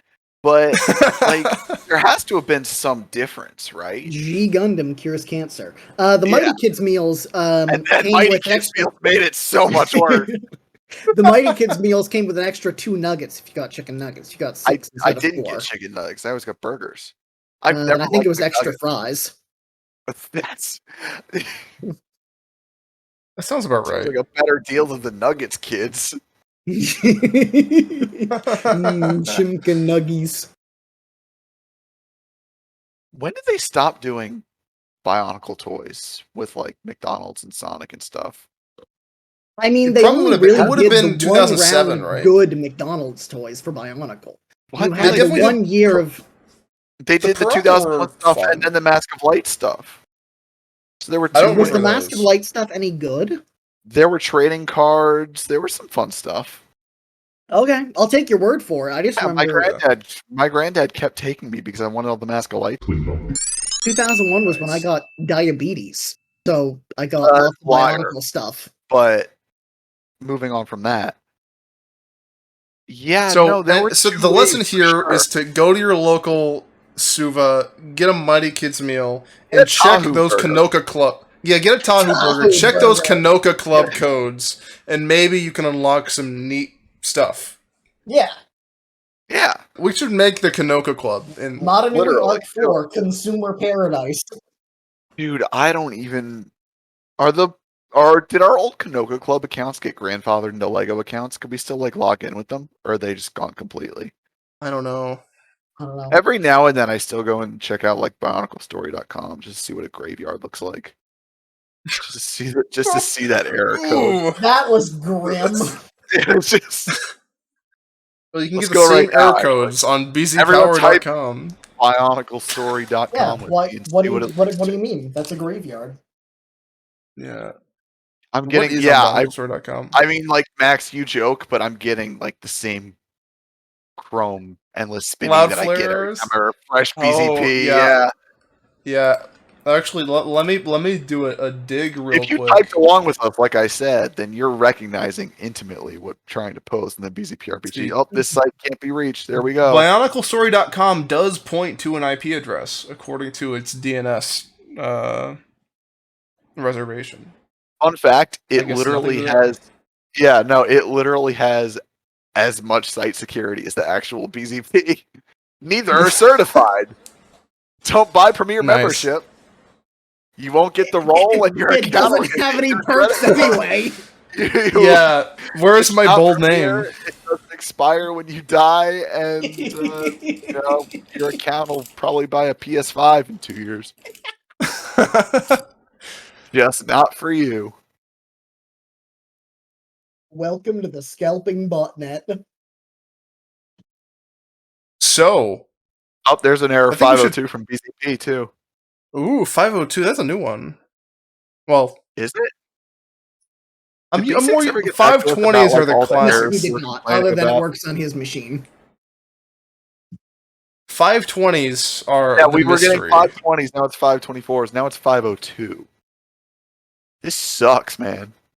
What if HTML I error like codes were just the Kanoko Club? I like to think that B6 just sometimes presses a button on the toaster to see if it does something different, and that's why we get different error codes. There's something to that, Max. What did the 3 numbers on Kanoka discs mean? One was for Metru. One was for like One power The other was level. was power for level. power level, What and the did other the one was Metru the come- power. Did the Metru come first? Metru was first, and so it was So Metru what are- first, Power and level, then it and then was it was the power. power type. Yeah. Yeah. What I think what the level Metru was the last one. 5? Let's Oh, I look saw it up, like ladies and Bioniclepedia gentlemen. instead of BS01. Oops. Don't do that. Bioniclepedia? I've What? just started searching BSO1 and then what I want to find because I refuse to go to anywhere else. Nice. You can also type in bionicle.wiki since I own that domain too. It doesn't Redirect say, you. but I imagine it would probably say if you looked up old like Kanoka. It does say somewhere. It has. Here we go. Okay. So if we look, yeah, it says Orcom came with 574, so 5 would probably be Le Metru, which flies further, just like the Mhm. BZPRPG. It flies along like Like a bird. like I wouldn't say a bird. What's something that flies less than a bird but isn't a 9/11 joke? Hindenburg. Yeah, Oh, flies along like the Hindenburg. okay. So the second was the disk's type of power. Freezing disks have 2 with their digit. What was the 0? Oh wait, so 2 was freezing, so it's Le Metru disks that freeze and suck. Okay. That makes sense, just like BZP. Power level of It's 0. It's- That's perfect. That's perfect. We figured it out. That's I what miss that's what we should old program into the Power. site, where whenever you get a 404, it'll actually make a Kanoko. Yeah, with that do a Kanoka image. error code. That would be sick. Yeah. I'm gonna write that down and never implement it. Well, you don't have to write it down. It's going to be in a podcast form. Nah, you know what? That's right. All my notes are in here. This is where we take notes. Yeah, you're now. going to listen to it. You're going to listen to it again in post production, and you're going to be like, "Oh, wow, that's a great idea. I should stop and do that right now." It's going to take you like 15 minutes. Sounds about right. Did Hero Factory have projectiles like Bionicle did? They had they had reused. Zammers. They had reused Zamors. Zamors and More You don't- Sky I guess Blasters. I guess you don't fix what's broken because those were like perfect. Zamors Yeah, were 'cause like all the the Sky pinnacle Blasters were Zamors, but different. They were just painted, yeah, and they had a better Yeah, firing mechanism. They did have a better. they're firing just mechanism. high capacity Zamors. Yeah, basically. I love that in 2006 when you like the Zamor launchers are amazing, and then you see those leaked images of the Anika with like the giant extended mag versions of the Zamor launcher, and it blows your Yeah, mind. exactly. And it was coming off That's the what Arc Rachuka, 4 is going to be. which I loved, Oh, yeah. but like nobody else loved. I was 9 years old when the Rachuka came out, and I was like losing teeth, so I used to just zip the line between my teeth. In today's battery liquor segment, we're learning about. Yeah, actually, yeah. Can we do a battery taste review? I've got a battery right here. Should I legit lick it? Oh well, you need to have the tier list set up, right? For the Okay. full review. We're gonna. Yeah. So this is Where's the number? It says March 2030. That's not really a. Where's 2 from? 2 is Visola carry 2. So this is a Ga-Metru battery, which changes direction in midair according to the user's thoughts. Its I didn't know power Gametru made is- batteries. Oh yeah, they had to power the Great Temple, right? They were the only one with the working Suva. Right, yeah. I don't really know what to say. Let's just lick it. And then Tyler was never heard from again. See, what's wrong with Zap. it now? No, it doesn't zap you. It's not connected to anything. It's just a battery. It's like a hunk of metal. I'm fine. Got the battery right here in my hand. Were there questions we haven't gotten to yet? What? We've gotten to most of the questions. Okay. Yeah, so I'll probably cut this segment out, but I think Cut this wrap out. up People with, like- need to hear this. No, we're getting the battery part, but just the Okay. overall talk of just People talking need to hear about. it's I think perfectly safe to lick these. There's nothing wrong with it. Alex makes fun of me because he doesn't like I had a cooler, more exhilarating childhood than his. He Licking also batteries. cuts his fingers on ice cubes. Yeah, actually, let's wrap this. Let's get out of here. okay. So let's talk about what's been going on in the BZPRPG so far, and what are some of Yes, let's. the favorite I'm stuff about you've to- seen. I'm about to TPK a whole group of people in Kawhi. It's gonna be great. Yeah. True. I get sad when people are like, hey, let's cave in part of the Dark Walk. It's like, why? They're so cool. Big Don't you tunnels to like hell. They're infrastructure? awesome. Exactly. Like, if really what you could do is make the Dark Walk into giant subways. I mean, like, We should build a monorail straight into. do they lead to Mangaya? Sure, but like, they don't have to lead But to like the bad subways. parts. Yeah, hello. How many people have actually been to New York City? There are places that that the metro goes through that's like worse than Mangaya. Okay. Works listen, interaction. Have The you guys pizza ever been to Roxy. Grand Central? What was that? Yeah, You guys actually, ever been to I Grand have. Central? Yeah, you know the antechamber where like you go and you whisper into one corner and then like your whisper echoes into the other corner, right, Max? I've seen the Abyss once or twice. Yeah. Yeah, scarier than anything in Mangaya. That's witchcraft.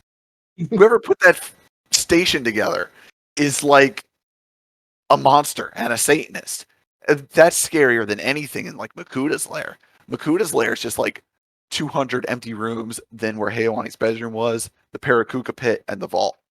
You could probably lead There's a us. sign on Heiwani's bedroom that says "Cool Guy Zone, keep out." Yeah. Cool guy. Cool dudes only. Iceman wants He to was take it down, but Kopaka and he Makuta was an won't let him. idiot. No, he has to keep it up.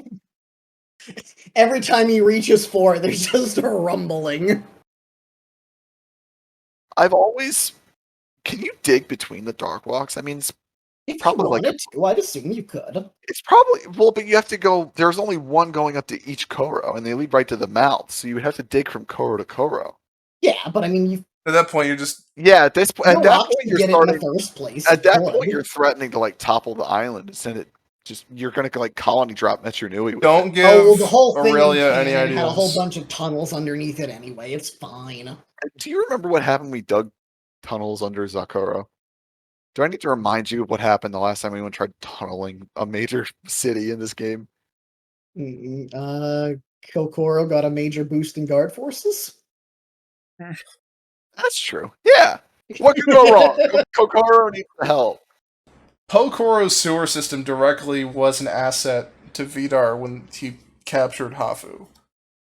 Tunnels are just Yeah, a bad yeah, it vibe. was. Kokoro had sewers? Yeah. What do you think? they That's do, how Alex? Echelon got in. They snuck in through the sewer system, grabbed Hafu, and just snuck out. They literally, Where'd they get the Limbo. I don't know, the poison well. It's a well. fucking water? Yeah. Haven't you ever played Mnog, Alex? No, Well, Ty's gonna play it real soon. I refuse. Die. I am not. I'm only at 3 words. I'm at 3 bad words. What else is going on? Oh, a special shout out to everybody who has been playing the Kentoku situation in Ga like responsibly and not unleashing Parakuka on all those poor innocent aliens this time. We appreciate it. We're We looking love- at you, Soraf. We love. Hey, whoa! I'm not going to hear any Soraf slander out of you, buddy. She's fascinating. Everything Fanix has No, touched wait, has been that was gold that was art. LaBelle. That was LaBelle. I'm sorry, you're right. I was tossing shade at the wrong character.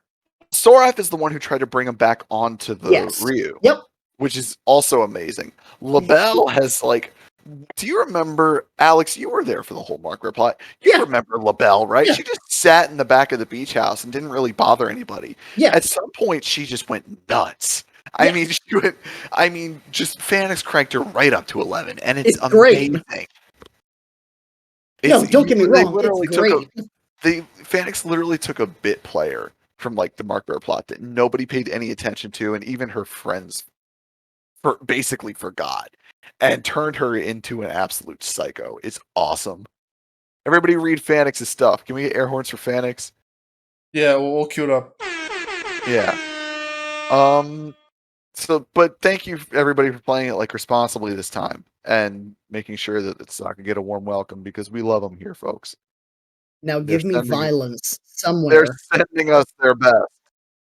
And apologies to the one poor Matoran who is going to be paying for the entire diplomatic feast going on inside of the Great Takia. Someone needs to give me violence. No, don't you? They've had enough violence. They met Roxy for the first time. Not necessarily with Kentoku people, just there's been a distinct lack of bloodshed. I like that everybody's friends. I think it's neat. Says the man who insisted to me that the players will go feral in Zakaz. I think will. it's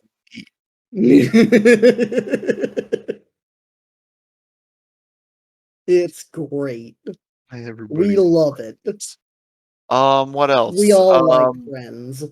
Speaking of friends, what else should everybody read? Skyra Daring. Everybody read Skyra Daring. And because she's just generally amazing, and she's what a hero should be. I think Skyra Daring could crush Carrero Toa Air to Toa of Air. I really Yeah, believe Skyra's that. got the blunderbuss. Well, I mean, Skyra Carrero will just is blow eco, him but, like, away. as far as air to air powers, I have Skyra all day. Yeah, and what else is in Poe that I was going to recommend? Carrero's never punched anyone in his life. Skyra It's does true. it for fun. Yeah.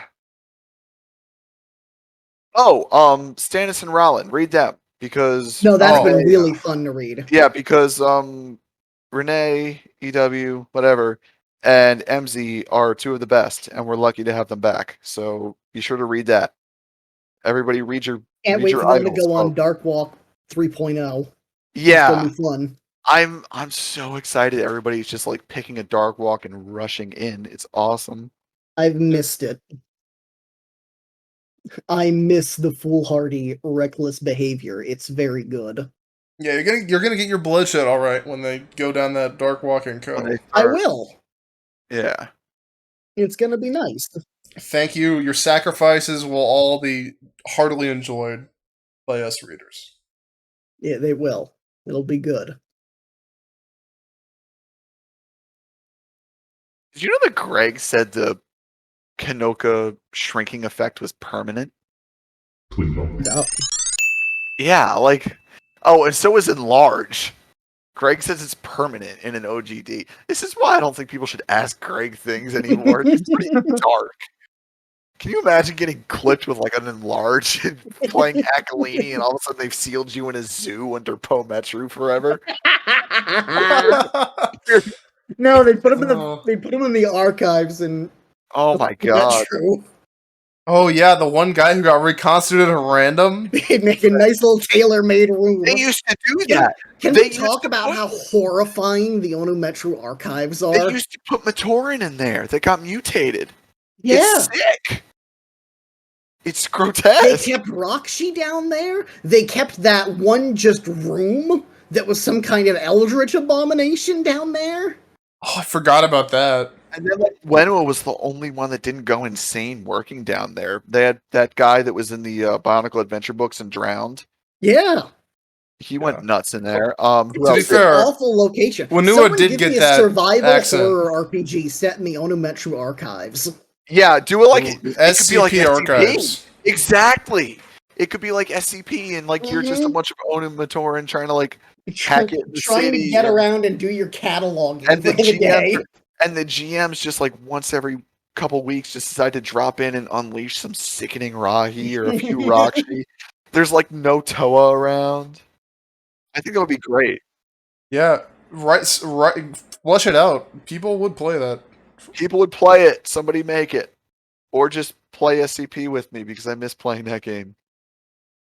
Speaking of secret laboratories, let's talk about what's going on in Plimbo's cave. I am excited about whatever's going on there.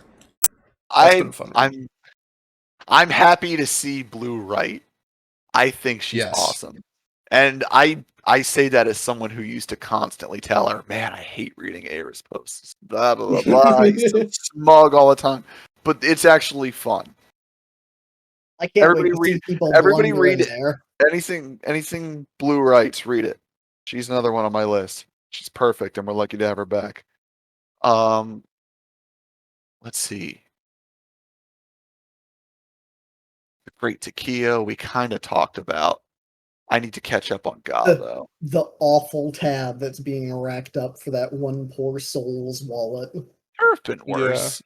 They went. Remember how many waffles the Tasaka expedition ate? Like that first Yeah. week in Kawaii. There have been worse. Probably had to go on Holly's tab because none of them had money. Yeah, White Hot's broke. White Hot's only a starter. White Hot's like, yeah, I'll treat, and then looks at the cobwebs in her wallet. She did treat for like one morning. No. She did. I'm just making the joke that she had so many guests. That Yeah, after the no, first time it- she says, "Oh part of yeah, it's the on problem me," I and got. then starts to look The and more Tasaka got waffle pilled, the harder it got for our 4-year-old. But yeah, everybody should catch up on the Great Takia because I'll be doing it too, so we can all read along together. just gonna shuffle everyone over there to eat on the tab. I can't wait for. I'm excited to see how Yumi will make that into an official event. Yeah, I'm looking forward to just seeing Yumi trying to do normal people things. yeah, it's interesting. Her arc is starting out pretty strong as far as being stripped away from anybody who was kind of a overshadowing influence on her, and seeing her come into her own. She's a stronger character for it, I think. Here's a question: I have not been reading Zekaz yet because I'm Yeah. busy / lazy. Is the code busy is my code word for being lazy. What is the coolest stuff you guys have seen there? Well, like I said, I haven't done a main staff post on Zakaz, which is mostly deliberate. East side Zakaz is a blighted wasteland. Arms roams the land, kicking skulls along in his wake. It's been really cool Just- to see what happens when you let an Erowid finally grow to maturity. Yeah, tossing books left and right because he's realized he doesn't like being literate, which is my assumption for Arms. I assume he is literate and just doesn't like it. I feel like He regrets the knowledge. He realizes that it's too much. Arms is a lot like Grev's self-insert in a lot of ways because they both feel like they've had literacy and like intelligence forced upon them through no choice of their own. And I feel like everything that Grav does is like an instinctive primate brain fighting back against like how smart he was born. But yeah, Arms, but I'm biased because I love Arms and I've been there the whole way. West Side Zake has. Do you like that? West Side and East Side? I wasn't sure what to name them. I think it's the best thing we could have come up with. I like the East Coast, West Yeah, Coast. that's kind of how I felt. I was like, you know what? I kind of want like a name that like I can get a dumb giggle out of when I see it, but also like I didn't like. I just literally 520'd from the RPG forum. Like I didn't even click a tab, and it just 520'd. I've been getting 524s just trying to load the thing up. But as far as West Side goes, I'm again. making a character for the farm club. So that's basically what I'm doing there. Saprilli, I think we're just gonna sync. I kind of like the idea that I'll get some posts there eventually. No, well, no. See, I like the idea that we just kind of let it sit for 4 or 5 months, see if anybody posts in it, and then just completely Zakuro it. And then see if anybody cares in universe, or if anybody's like, "Oh, cool, Lester and are dead." That makes things easier for us, which I feel like is my reaction when I think of all those dead Lester, and I feel like a great relief, and just a burden. Like many less targets. Never having to think of them again, or we kind of threw Gabe his bone, made him canon for a bit, and now they're just the waves have them now. But no, I'm really happy that the fort concept caught on the way it did, and people are like excited about it and managed to gather up such large hordes of PCs to start with. And I think now let me see him fight. Well, yeah, there could be friends and share tech. No, why not? No, why not put violence? Why not take an Exoscocty but give it Devastator legs? That's cool, but I want to go. What if it had fists that were eccentric rocks? I love the eccentric rocks. I think you're missing the point where I want violence. I want the bloodshed. Eccentric rocks as a concept. I was scouring the zine. I want to see an argument. Do you know how long it's been since I got to see RPG drama? Give it to me. Where there's a scene, there's drama.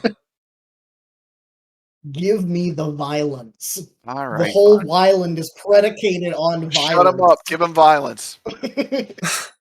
Speaking of violent conflict, I promise the train heist will happen.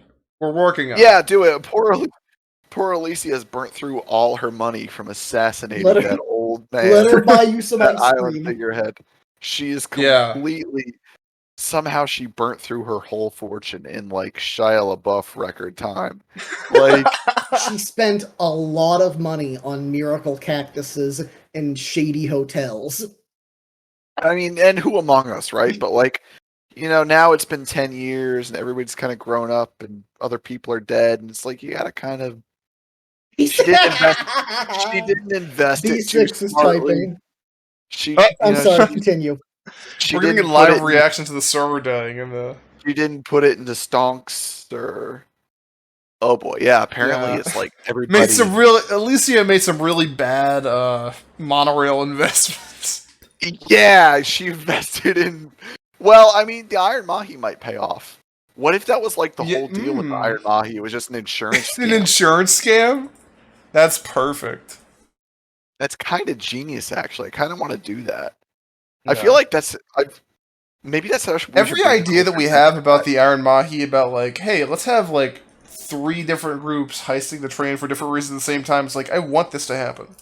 The Iron Maki means so many things to so many different people. It's a Yeah. symbol of all our hopes and dreams. And we're gonna break I it. feel like that's something we should do with the culture gentry. Just like randomly have people like, hey, you know what?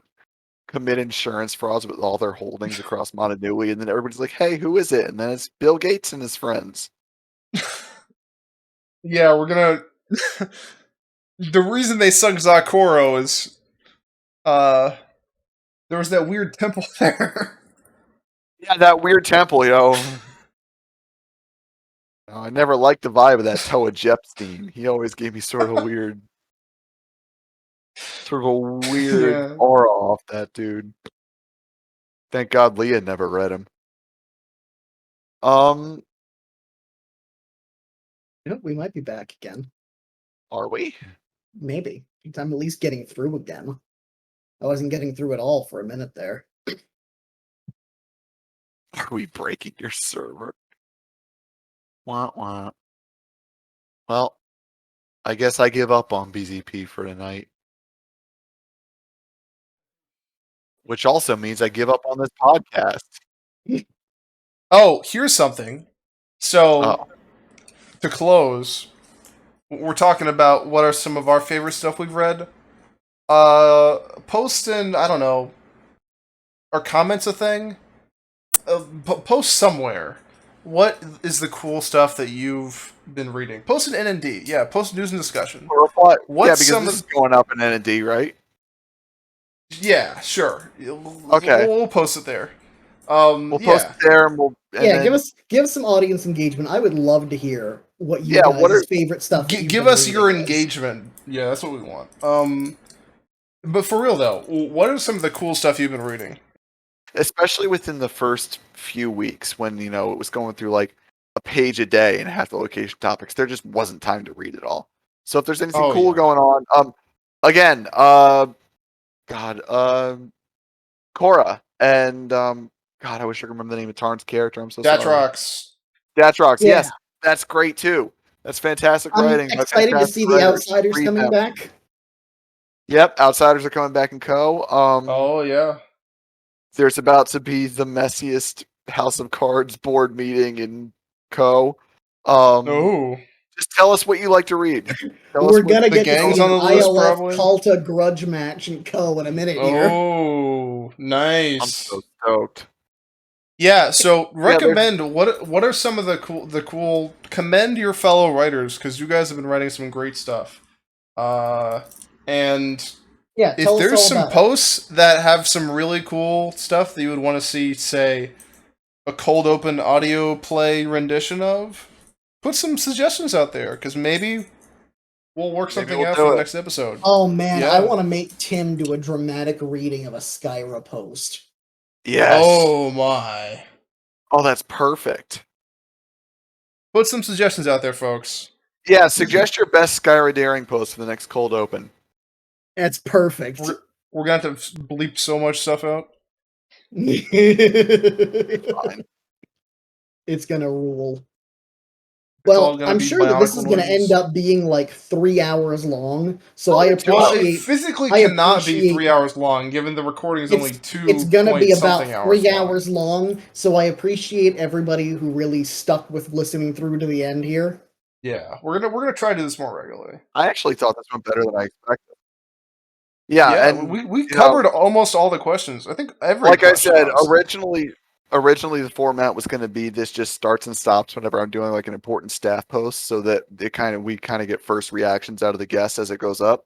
But clearly, BZP is built on like a house of toothpicks, so we might go through some formatting changes. And one more time, just kind of for the benefit of all you at home, Duracell 2030s. You can't go wrong with a nice Duracell 2030.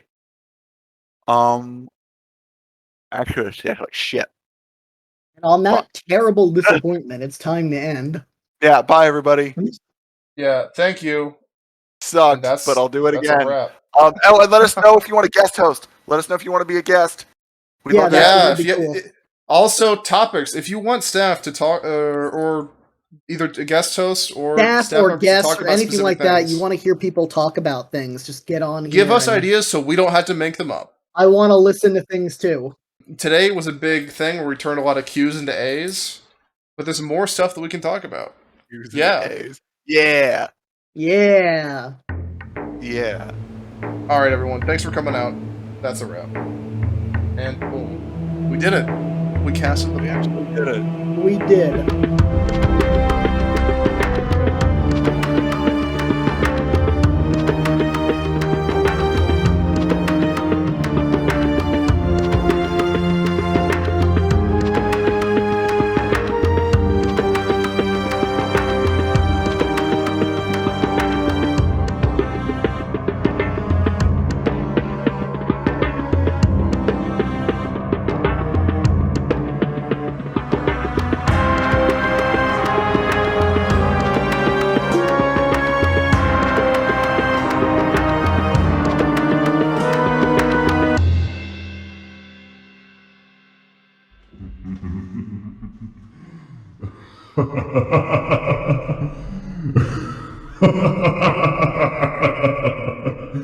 You think this is your fate?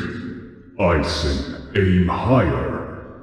You should not wish for a death as simple as Scribblo-Plimbos. You fool, you're not long for this world if you limit yourself so, and you will never take your rightful seat at my side. Scribblo-Plimbo. Who does he think he is? What a guy.